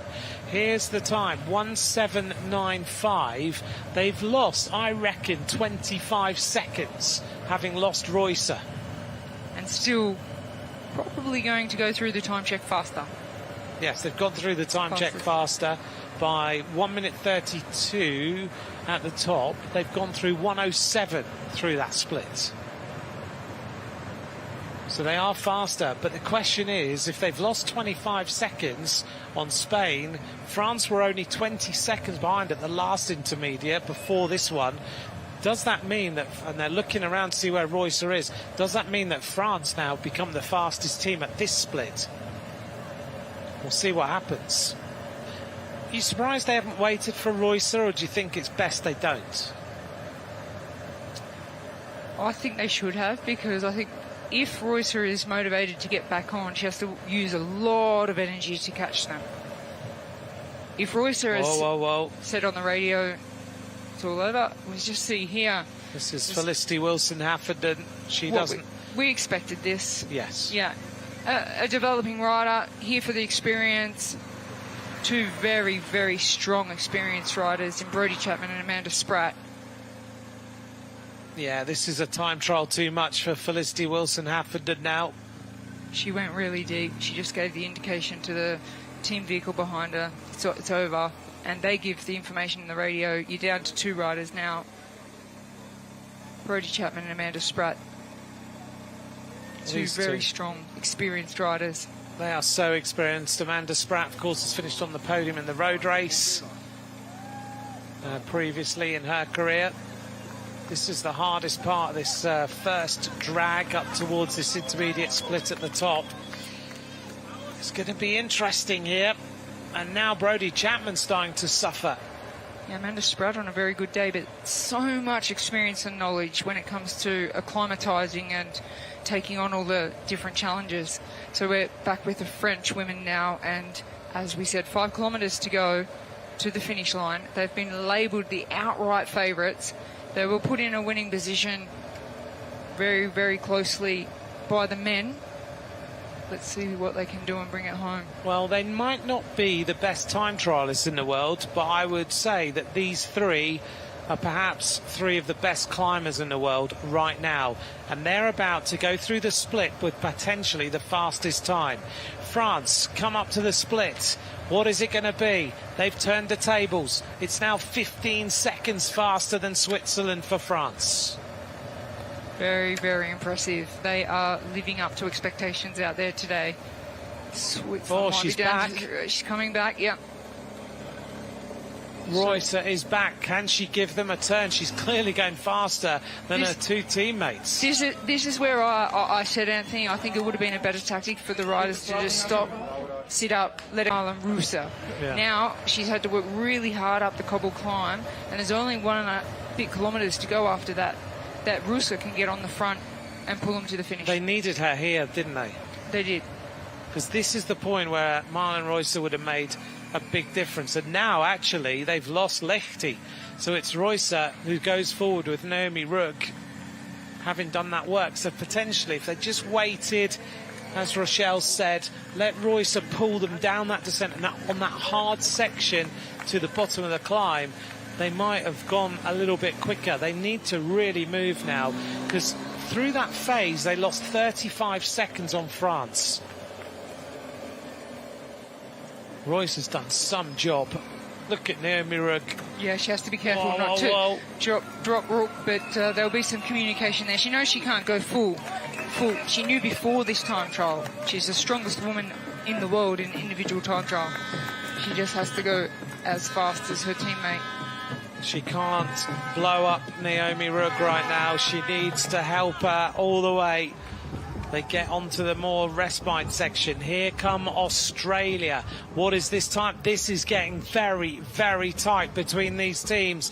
Australia reached the split. And let's bear in mind that France have turned the tables on Switzerland. And now Australia are down. Australia 3.32 seconds at that first split. This is getting really interesting now. So tight. 3 seconds between the French and Australian women to bring this home. Will France live up to expectations? They are down to 2 women now. Well, that's the drop of Cedrine Cabal. They've obviously used her on the descent. Cabal has done everything she can. She's on the absolute limit. You can see how much that's hurt her. So they're going to go with Maeva Squiban and Juliette Labouste at the top of this climb. It's going to be, Rochelle, all about this climb now to decide who wins the gold medal. And France are 15 seconds ahead. Of course, Australia haven't got to that second split yet, so we'll get an idea of how close it is going to be. But right now, Naomi Rugg has the most important job to do of her life, to hang on to Marlon Reusser all the way to the finish line. She's doing everything she can. She's almost at the top. This is Labous and Maeva Squiban. And Labous is so much more powerful. She checks over her shoulder. Squiban is starting to suffer. I'm surprised that they left it with these two and not with Sandrine Cabal. But maybe Cabal just didn't have anything left. Here come the Italians now. Well, the Italy team, they're not out of the medals right now because anything can happen on this final rise. They come through this intermediate split and they're going to be third fastest with Australia and Germany yet to finish at that point. So Italy go through third fastest time. They're 40 seconds down. They're looking pretty good now. They look like they've recovered a little bit. Oops. Almost went through. So it's Trincocullo now and Venturelli. Venturelli now goes through. Here's the arrival of Switzerland. Well, they're going to beat the time of Spain. It's just going to come down to whether Reusser has helped enough on that final climb. Has she rescued this? Look at the face of Reusser. Naomi Rugg is going to need a lie down for a long, long time. Look at her. She is burying herself to stay there. And now she's going to try and sprint for the finish line. Well done to Naomi Rugg. That's impressive. Spain are in the hot seats. They're going to dismiss them from the hot seats any moment now because these two riders are going to go to the top of the leaderboard. Switzerland have had a fantastic ride today. They're going to go into the hot seat. Jan Christen, Stefan Kung, Mauro Schmidt, Jasmin Lechty, Marlen Reusser and Naomi Rugg. It's going to be a massive advantage. The clock didn't stop because Reusser had a bike change and she doesn't have her chip on, does she? I think it was over a minute, maybe closer to 2. 1:43, I think I made it. Our new hot seat owner. Yeah, amazing effort just to hold on to Reusser and just go into that hurt box and that pain cave. Yeah, Reusser, she had to recover from the individual time trial and they had a fantastic ride, but it could have been even better if Reusser didn't have to have a bike change, and in my opinion, quite a slow one at that. It was. 54 minutes, 48.89. Now it's about France. Juliette Labous looks at Maeva Squiban. She needs her to get to the top of the cobbles, and then they need to sprint. Squiban is suffering so badly right now. Just doesn't like the cobbles. She'll be better once they reach the tarmac.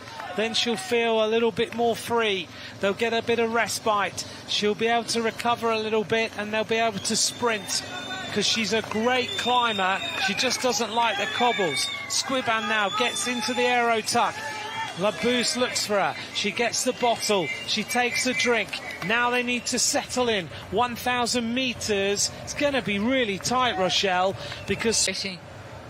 We saw the Swiss and French men come in and put them on an equal footing to go out there and the women to compete against each other. The French women have done a really, really great job.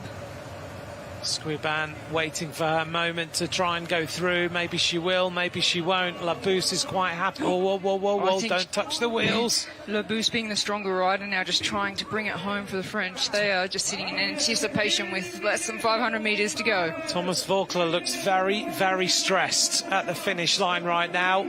Juliette Labous, Maeva Squiban. It's all about this sprint now over the last few hundred metres. Labous looks around and gets ready. Maeva Squiban is with her. They're sprinting to try and beat the Swiss squad to the finish line. Look at them cheering him on. Thomas Voeckler, he looks so stressed. Oh, they're going to do it. This is the time now. They need to sprint. Labous and Maeva Squiban going for the finish line. Two of the most talented climbers in the world. 54 minutes 40 is the time to beat. It's going to be very, very close. Is it going to be the fastest time for France? They're almost there. 16 seconds. It counts down. Squiban sprinting. Labous is on the aero skis. Look at the face of these two riders. It's going to be tight. They've done it. 4.7 seconds. They go into the hot seat.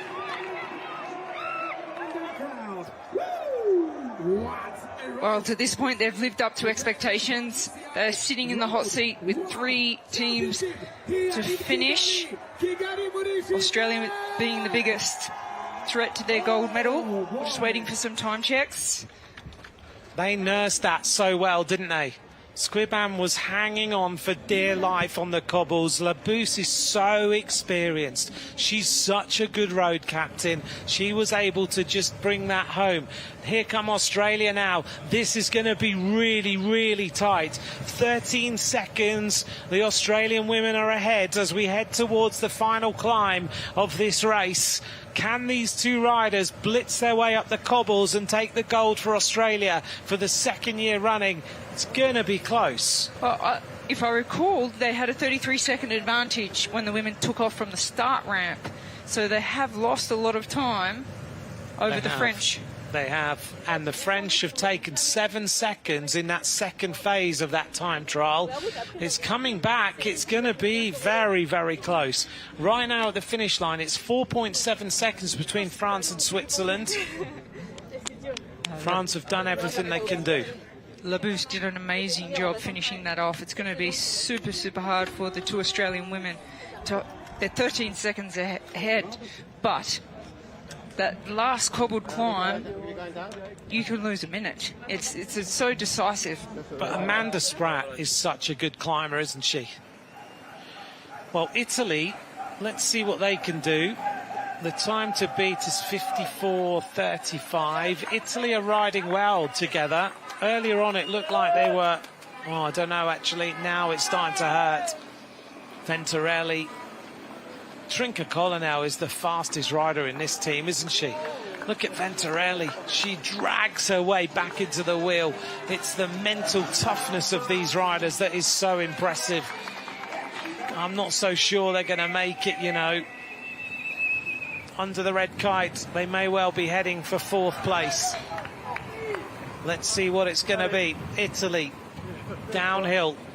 Only 1 team after this to reach the top of this climb, and that will be Australia after Germany. We haven't seen the German team for a while.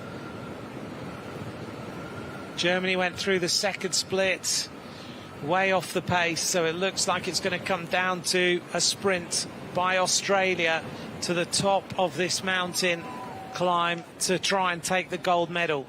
It was so close last year, it might come down to similar today. Italy's time goes by.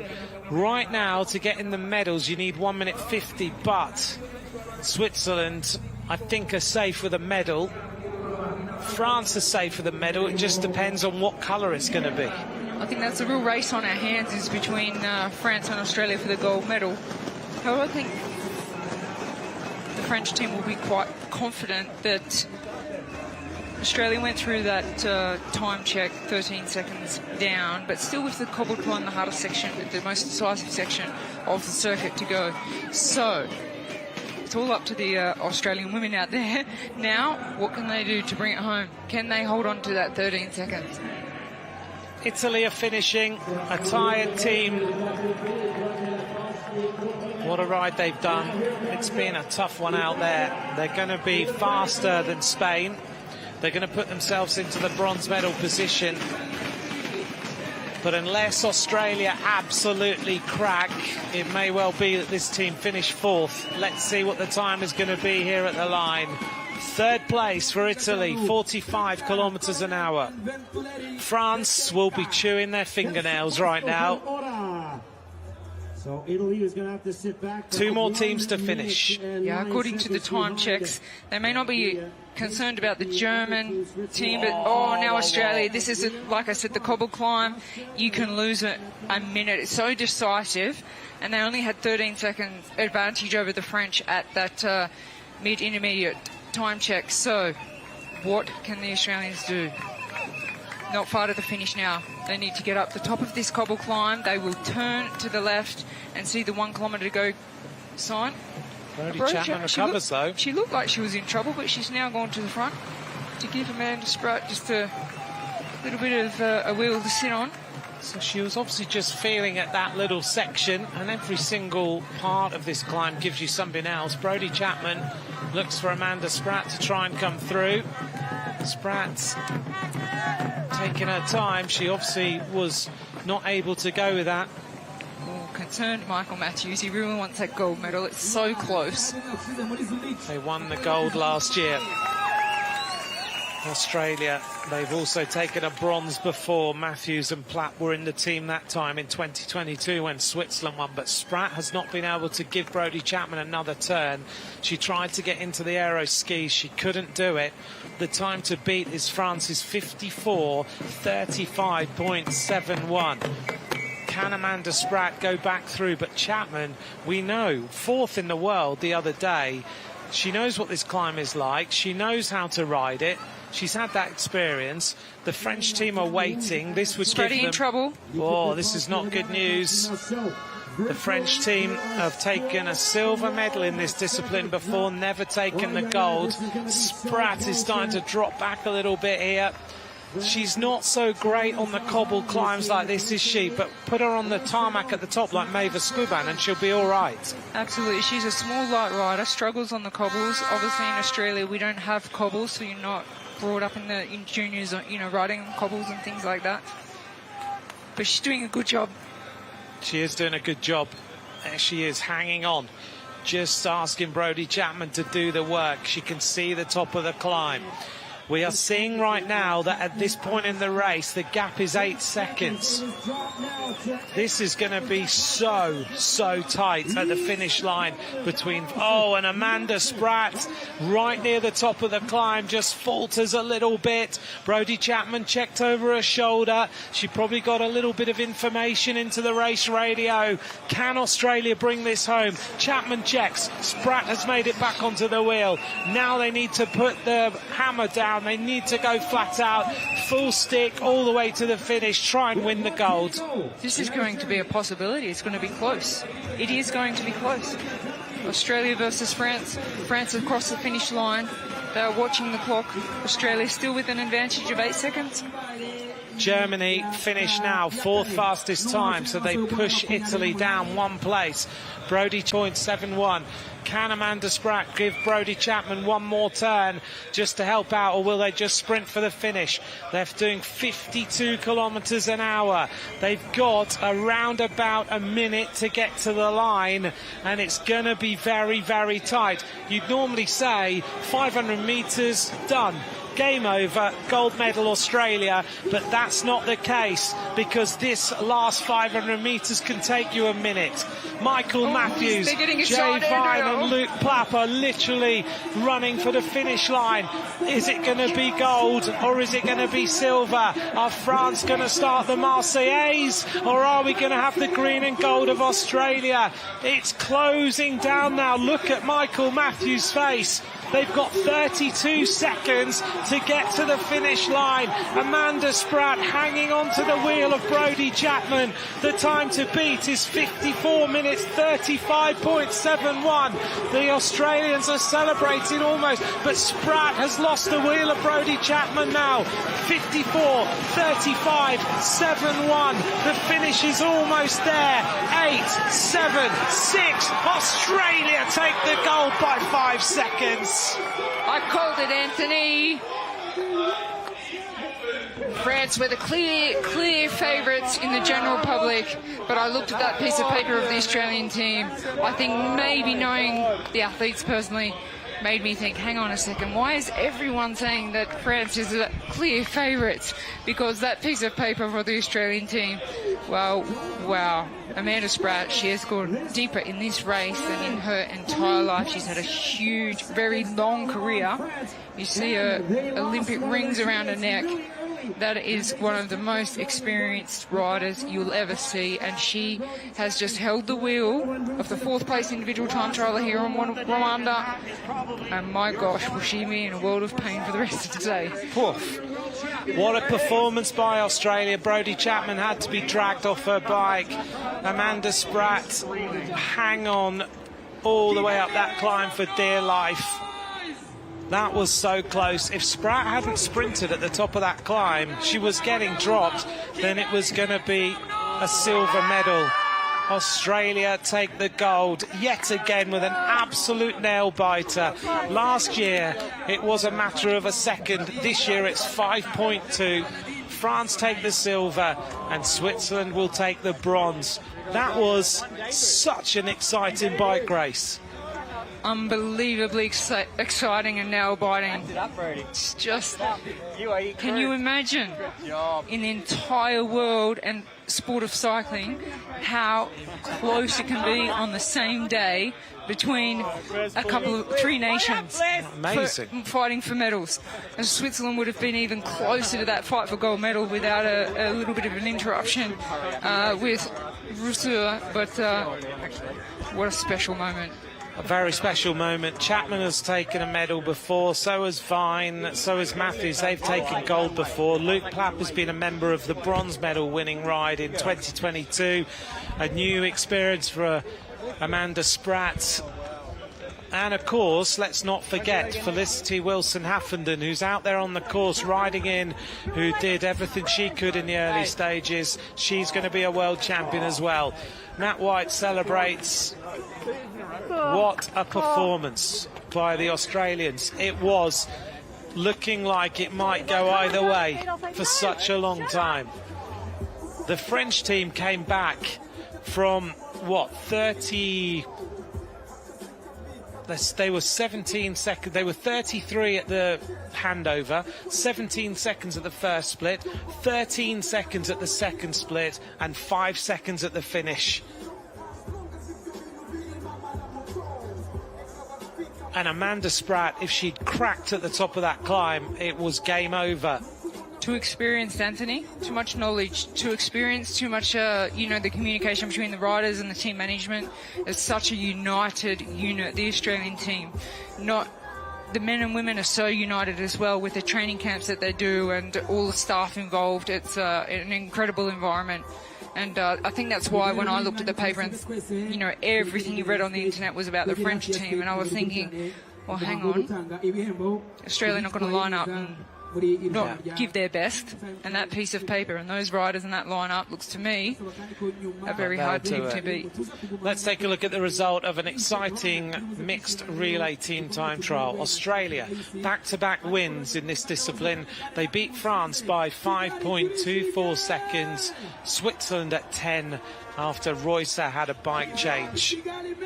What an incredible race. This mixed relay, when it was first introduced, everyone was a bit like, oh, I don't know, but it really is fantastic. Yeah, it was, when it was introduced, it was super confusing. I mean, we had so many years of trade team time trial, which was a different format. So it's taken a long time to really respect the format, understand it, and I think the UCI have done a fabulous job in the format of bringing men and women. Shows you the mixture of men and women in Australia at the moment are the most powerful time trial. Now, where's Felicity Wilson-Haffenden? She needs to join them. She's still out on the course somewhere. Here's our top three. Switzerland. It looked like the Swiss would be the gold medalists for quite a while, but Australia looked so quick. Well, Switzerland only finishing 10 seconds down could have been a different story had they not have had Marlene Reusser, the strongest time trial rider in the world at the moment, have a bike change, a slow one at that. So, yeah, I don't think they'll be satisfied with that bronze medal, knowing that they could have done a little bit better. And they'll talk about the decision as well to not wait. Yeah, they'll talk about that. That could have gained them 10 seconds. Honestly, having Marlene Reusser on the front, just driving. Especially at that point in the course. Labous and Maeva Squiban, what a performance from these two on that final climb. They were coming back all the time with Cedrine Cabal. They closed, another 7-8 seconds in the final run-up to the finish. It was getting tight. On that final climb, they took 8 seconds back. Look at the pain face and the effort put in by these men who led out the first lap of the mixed relay team time trial here at the World Championships, and the pain face of Amanda Spratt behind Brodie Chapman, just giving everything she's got to the finish. I think the experience, you're right, the experience of Amanda Spratt showed there, because she could have gone through and just thought, I'll do another turn. But it would probably have cost them the medal because she would have blown up. Yeah, absolutely. No, I think definitely it's not, in a team event, it's not about what you're capable of, it's about how can we get to the finish the quickest. And I'm sure Brodie Chapman in her mind was thinking, please give me another turn. And there's Felicity Wilson-Hafferton, who's joined the team. We can do this one, actually. Hey, wait again. Yeah. We can do this one. No, you got to go the other way. Just the three of you. It's not us. Jay Vine did that over the finish line in the welter. In some countries, you wouldn't really have the fingers that way round.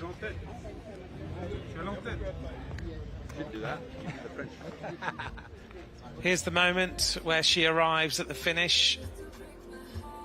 Yeah, she would have already had the information over a race radio. She has a rainbow jersey, which is incredible for such a young, exciting, developing rider. And she will feel like she's contributed, won't she? Albeit she was dropped in the early stages, but she'll have done a lot. Absolutely. They wouldn't have that gold medal if she wasn't there, so yes. We're going to wait for the interview of these riders. It's been a great afternoon.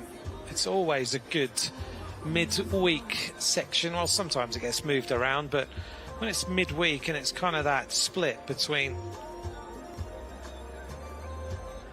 We have a split between the time trial phase of the World Championships and then the road racing coming into play. It's just been amazing to me how many spectators have been on the side of the roads for watching the training, watching all of the junior time trials. They are just, the local community here is very, very into cycling.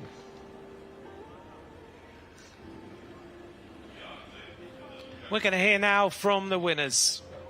Congratulations, Team Australia, for another world title. First of all, a word with you, Amanda. Take us through that final stress, so eventful. Did you hear the shouting? Did you hear the speaker? Yeah, I knew, like, from the cobbled climb on, it was just going to be like hell, just push through, and Brodie was so strong in that last part. And I knew I just had to hold the wheel and it was going to be close, and I could hear Whitey, our director, just screaming to sprint, and we knew it was close, but just so special. It's my first time doing the Nations Teams time trial, and just incredible to pull it off with the team. It makes it just even more special to be, again, a world champion. Yeah, exactly. I know the guys won the world title last year, and I'm really proud to be here this year. So, yeah, very, very happy. Michael, there was no way you were going to give that title up here in Kigali. Yeah, it's not often we get a chance to ride with other Aussies like this in a full Aussie event. So I think we had full focus for this after we won last year. So just being back with the team, mixing it with the girls the last few days, and just putting it together today was just the cherry on top of the cake. It was really a dream team, this Australian team. Everything worked perfectly? Yeah, I would say as perfect as it could. I mean, we only arrived a couple of days ago. We only saw the course for the first time yesterday. Didn't even actually do any pace lining on it to really test it, but we know, I mean, the two guys were top 10 in the individual time trial. The girls also had amazing time trial teams, so I just had to hang on and do the best I could with the ability that I had in my legs, and yeah, today. Very nice interview there from the Australians, Michael Matthews and Amanda Spratt. They're extremely pleased, aren't they? They are. I think in sport in general, when you win a medal in a team event, it's so much more emotional than an individual event, because everybody has to be on their best form on the day, and their entire 6 of those riders gave their absolute best performance on the day, which is not easy to do. No, it's not, is it? You can see and especially on a course that is this rolling with the cobbles and everything else you have to deal with, and you really have to think it out. Who is the best rider for this bit? Who's going to help us here? It's a jigsaw puzzle, isn't it? It was so interesting to hear Michael Matthews say they only flew in a couple of days ago and only saw the course for the first time yesterday. That just goes to show how much unity the team has. They Yeah. know each other so well. They spend so much time together. They have a great development program that starts right from an early stage in Australia, where they have them come and live in Europe and race in Europe together. So, you know, they have Matt White as the director there. Amanda Spratt said at this point he was just yelling in the radio, sprint, Spratty, sprint, Spratty, sprint, sprint, sprint. And that's when pain doesn't matter anymore. It's just what you're capable of. Yeah. And that's almost the director shutting out the pain as well. That was getting close, wasn't it? You could see just how tight it was going to be. The looks on the faces of Luke Plapp. He was just looking, thinking, I'm not so sure this is going to go our way, but it ultimately did. Yeah, it might take a little bit to sink in too for the riders that haven't worn a rainbow jersey before. When they get on the podium and they pull on a rainbow jersey, and as we've mentioned, the fan zone here in front of the podium is absolutely shoulder to shoulder packed. There is no capacity for anyone else, so it's loud. They love their drums and they're cheering, so it's just an amazing atmosphere. So I think it's going to really touch home for a lot of athletes on the podium. From Australia, pulling on that rainbow jersey is just an experience. Well, Brady Chapman, of course, won last year. Jay Vine did, and Michael Matthews. Luke Plapp, Amanda Spratt. Felicity Wilson-Atherton's won a junior world title before. So but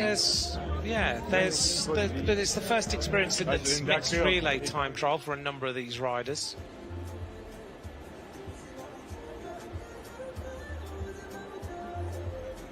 Getting ready for this presentation.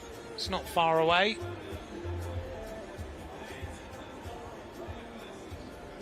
We have to think what the French are feeling, because they didn't really have a mishap. Looked like they had, I mean, we don't know the inside details, but they've been beaten by a better team on the day. But when you come into a championship and the media and the general public call you a clear favourite for the win, there's a lot of pressure. There is a lot of pressure. It is, you're right. They're getting ready then. They're going to head forward for this presentation. Yeah, it's a lot to shoulder, isn't it? Yeah, I mean, they would have loved the French to take home the gold medal and live up to expectations of the general public, but I think they would have known that they had a real tough fight on their hands with the lineup that Australia had.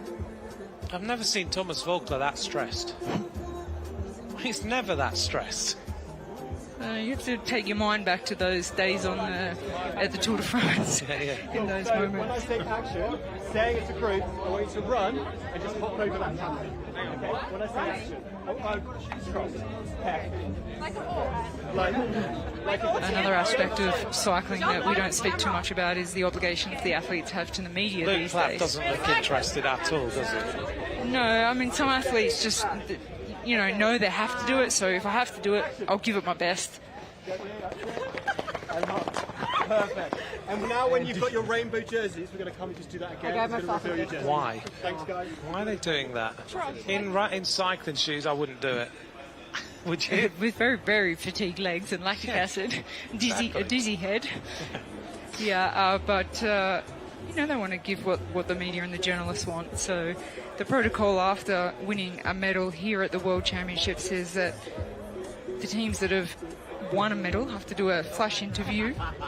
We've seen from the winning team, Michael Matthews and Amanda Spratt gave that interview for Australia, and then they will be getting ready for the podium, and they'll do the podium, and then they're obligated to go into the mix zone where they have all the nationalities TV programs, and they'll have to give interviews in there. So they're all an obligation, and then they're doping control as well. So if you win a medal at the World Championship and you have an event the next day, some riders feel that it's a lot to deal with because they just want to get back and recover. Yeah.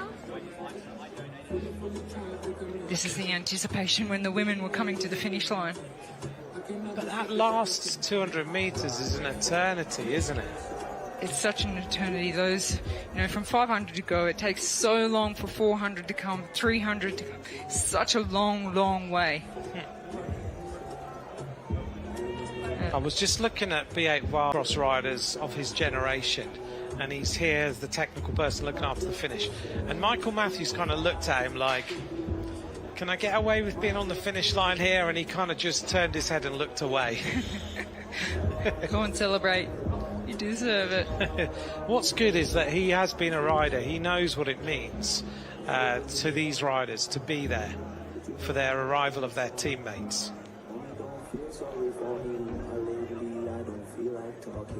Never feel like you lost and searching for anybody that's lost and hurting. You know misery loves company. Lots of silence before the storm, because when those athletes get out onto that podium, it's going to erupt in this fan zone. It's busy, isn't it, today? Very busy. And it's been busy out on the road. Here we go. This is the medal ceremony.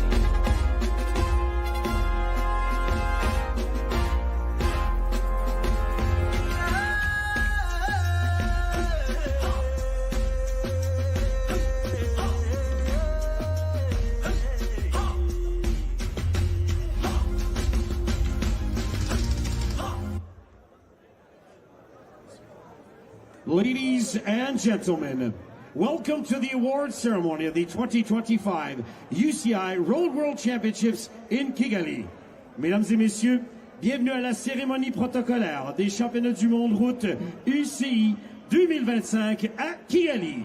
Ikaze kuri mwese muteraniye hano, ikaze kuri mwese mudukurikiye, tubaha ikaze mu byo gutanga ibihembo ku bakinnyi bitwaye neza muri shampiyona y'isi y'amagare y'ibihumbi 2025 UCI Road World Championship iri gukinirwa ahangaha i Kigali.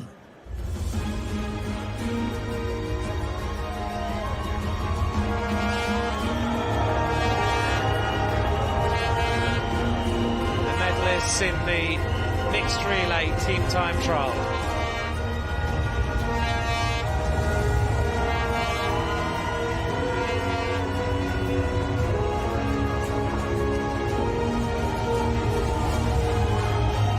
Space here. Award ceremony of the 2025 UCI Road World Championships stage, but Team Time Trial Mixed Relay. Cérémonie protocolaire des championnats du monde route UCI 2025 contre la montre par équipe relais mixte.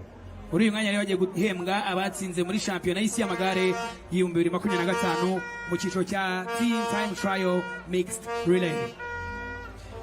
The medals and jerseys will be presented by Mr. David Lapartien, the UCI President, and Mrs. Katharina Nash, Vice President UCI and President of the Athlete Commission. Les médailles et les maillots seront remis par Mr. David Lapartien, Président de l'UCI, et Madame Katharina Nash, Vice-Présidente de l'UCI et Présidente de la Commission des athlètes. Imidari n'imyambaro igenerwa abatsinze igiye gutangwa na Bwana David Lapartien, Perezida wa UCI ndetse n'umuyobozi mukuru wungirije akaba ari na President wa komisiyo y'abakinnyi Katharina Nash, one of the best cyclocross riders and mountain bikers in women's cycling in her generation. And winners of the bronze medal representing Switzerland. À la 3e place et vainqueur de la médaille de bronze représentant la Suisse. Ku mwanya wa gatatu n'umudari w'umuringa yegukanguye n'igihugu cya Switzerland. Jan Christen, Stefan Kuhn, Mauro Schmidt, Jasmin Lichty, Marlen Reusser et Noemi Rueg. The team of Switzerland being awarded with their bronze medals. They'll be going to sleep tonight wondering how different it could have been without that bike change of Marlen Reusser. They finished 10 seconds down on the gold medal. Was that the losing moment? Difficult. They'll replay it, won't they? Over and over and over again. Yeah. Difficult thing to go to bed with, I think, to comprehend. If that hadn't have happened, we may have been pulling on the rainbow jersey. Marlen Reusser, although already has one from a few days ago in the individual time trial. Switzerland. She may feel like she's let the team down a little bit. In second place and See winners whether of it the was a puncher silver or a medals mechanical or what it representing was, but France. clearly she had to À la have a deuxième full bike place et change. vainqueur de la médaille team of d'argent France, it was représentant close. la France. ku mwanya wa 0.7 kabiri n'umudari wa seconds feza between yegukanywe n'igihugu cy'ubufaransa. Fantastic Bruno performance by this Admiral, squad. Paul Sexas, Pavel Sivakov, France Sandrine have taken Capel, silver Juliette before in Lebou et Maïva 2023. Squiban. Labous and Cabal were part of that team with Audrey Cordon, the third member of the women's team. Amirai was a member of that team as well with Remy Cavagna and Brian Coquart.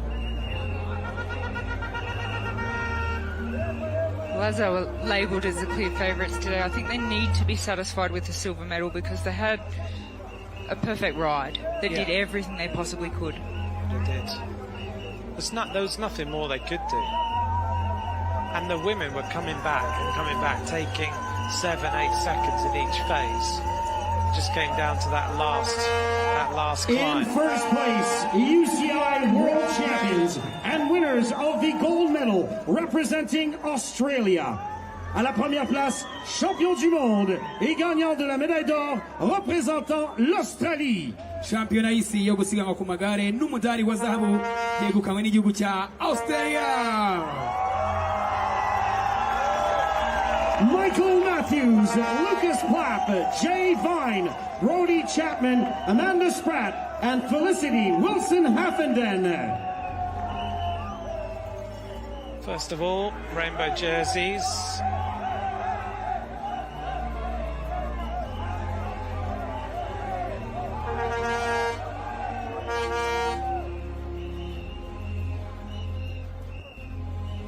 So they hand out the rainbow jerseys.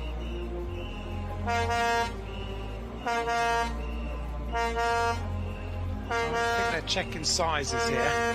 It was good to see the president of the UCI with a smile on his face because he would have liked to see the French, being a Of course he Frenchman, would. on the top spot. But he's smiling and congratulating, happy for the Australians' gold medal.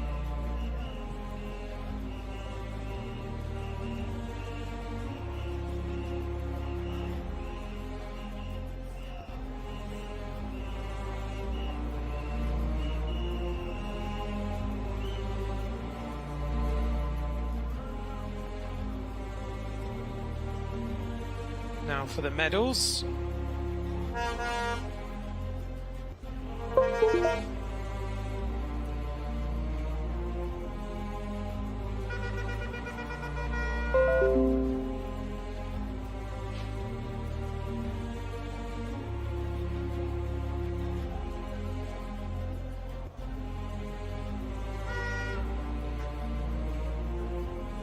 Also gives the Australian team lots of morale for the road races. Absolutely. They have a strong lineup, both men's and women's road races.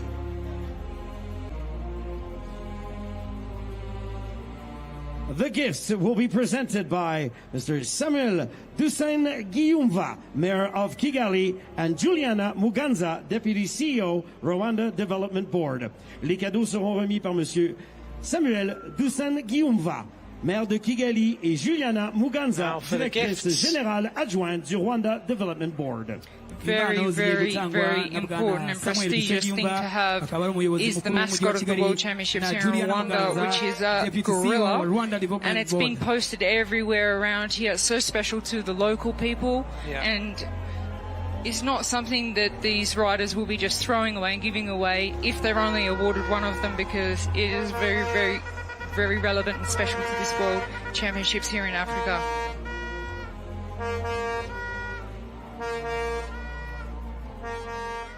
Well, a great moment for these riders at the end of a tough day. The Tissot watch will be presented by Monsieur David Lapartien, UCI President, and Mrs. Katharina Nash, UCI Vice President and President of the Athletes Commission. La montre Tissot sera présentée par Madame Katharina Nash et Monsieur David Lapartien. Impano y'isaha ikorwa n'uruganda Tissot igiye gutangwa n'umuyobozi mukuru wa UCI bwana David Lapartien ndetse n'umuyobozi mukuru wungirije akaba na president wa komisiyo y'abakinnyi Catherine Nash.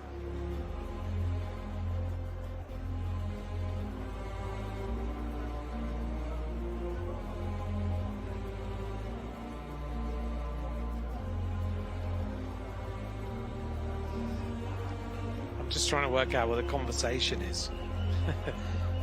I don't know if they're going to be able to hold anything else. They do have a lot to hold on to.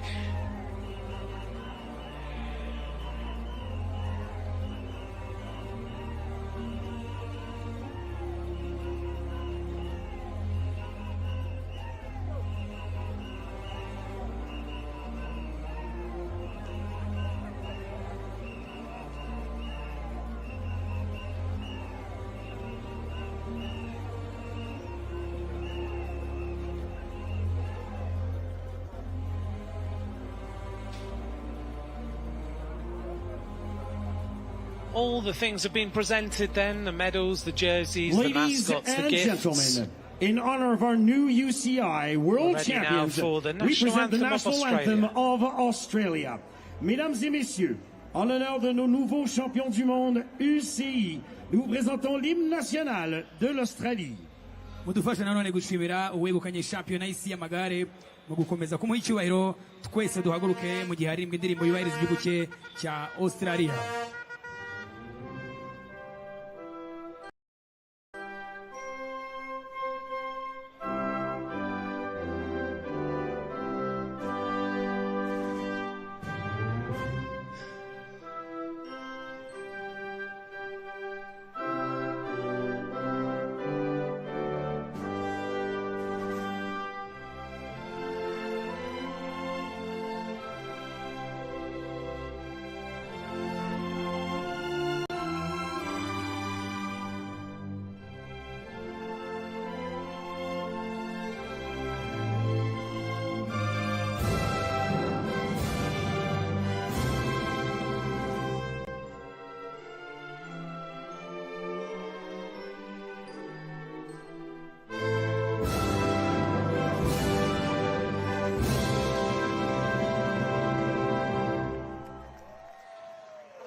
Ladies and gentlemen, please one more time, your applause for our medalists. Mesdames et messieurs, veuillez applaudir une autre fois nos médaillés. murakoze cyane twongere dushimire abegukanye imidari muri irushanwa mu byiciro bitandukanye. There's our medalists in the mixed relay time trial. Gave us a lot of entertainment. Médaille d'argent, silver medalist. Et Suisse, Switzerland, bronze medalist, médaille de bronze.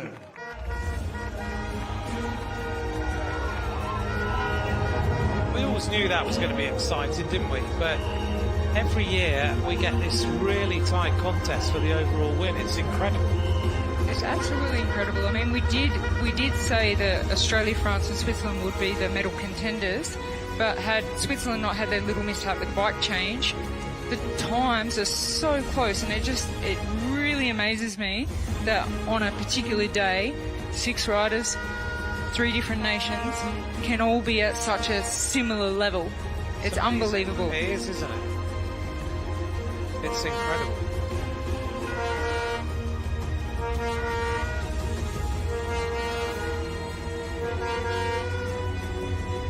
I think it's really nice that UCI have now allowed the riders to do their selfie shots for the social media on the podium. It just gives it a more friendly, relaxed environment. Was that not allowed to be done before? No, in the past it was a very strict protocol, but now it's, I mean, social media is so important, and the riders obviously need to do that for their partners and investors in their career.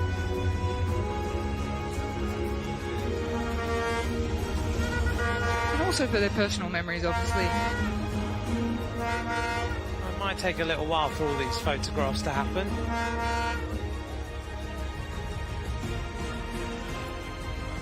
And yet the protocol still continues, as you say, the jersey signing, Anthony. It's a big one, isn't it? That's going to take a while as well, isn't it? But yeah, it's an important moment for all these athletes.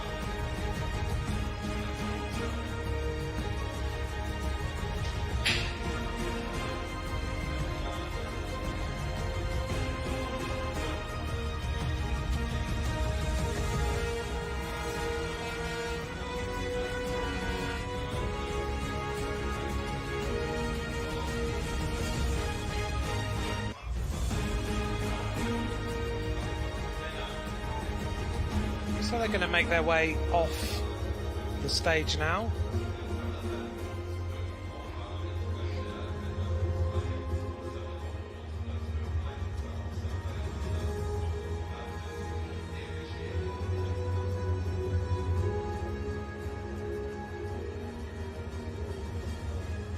Here's confirmation of the result. Australia took the victory, 5.24 seconds ahead of France.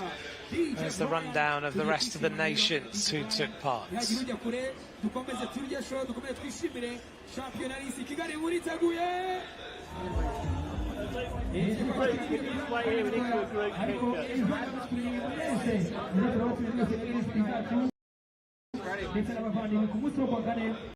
Matthew, just wait here. We're going to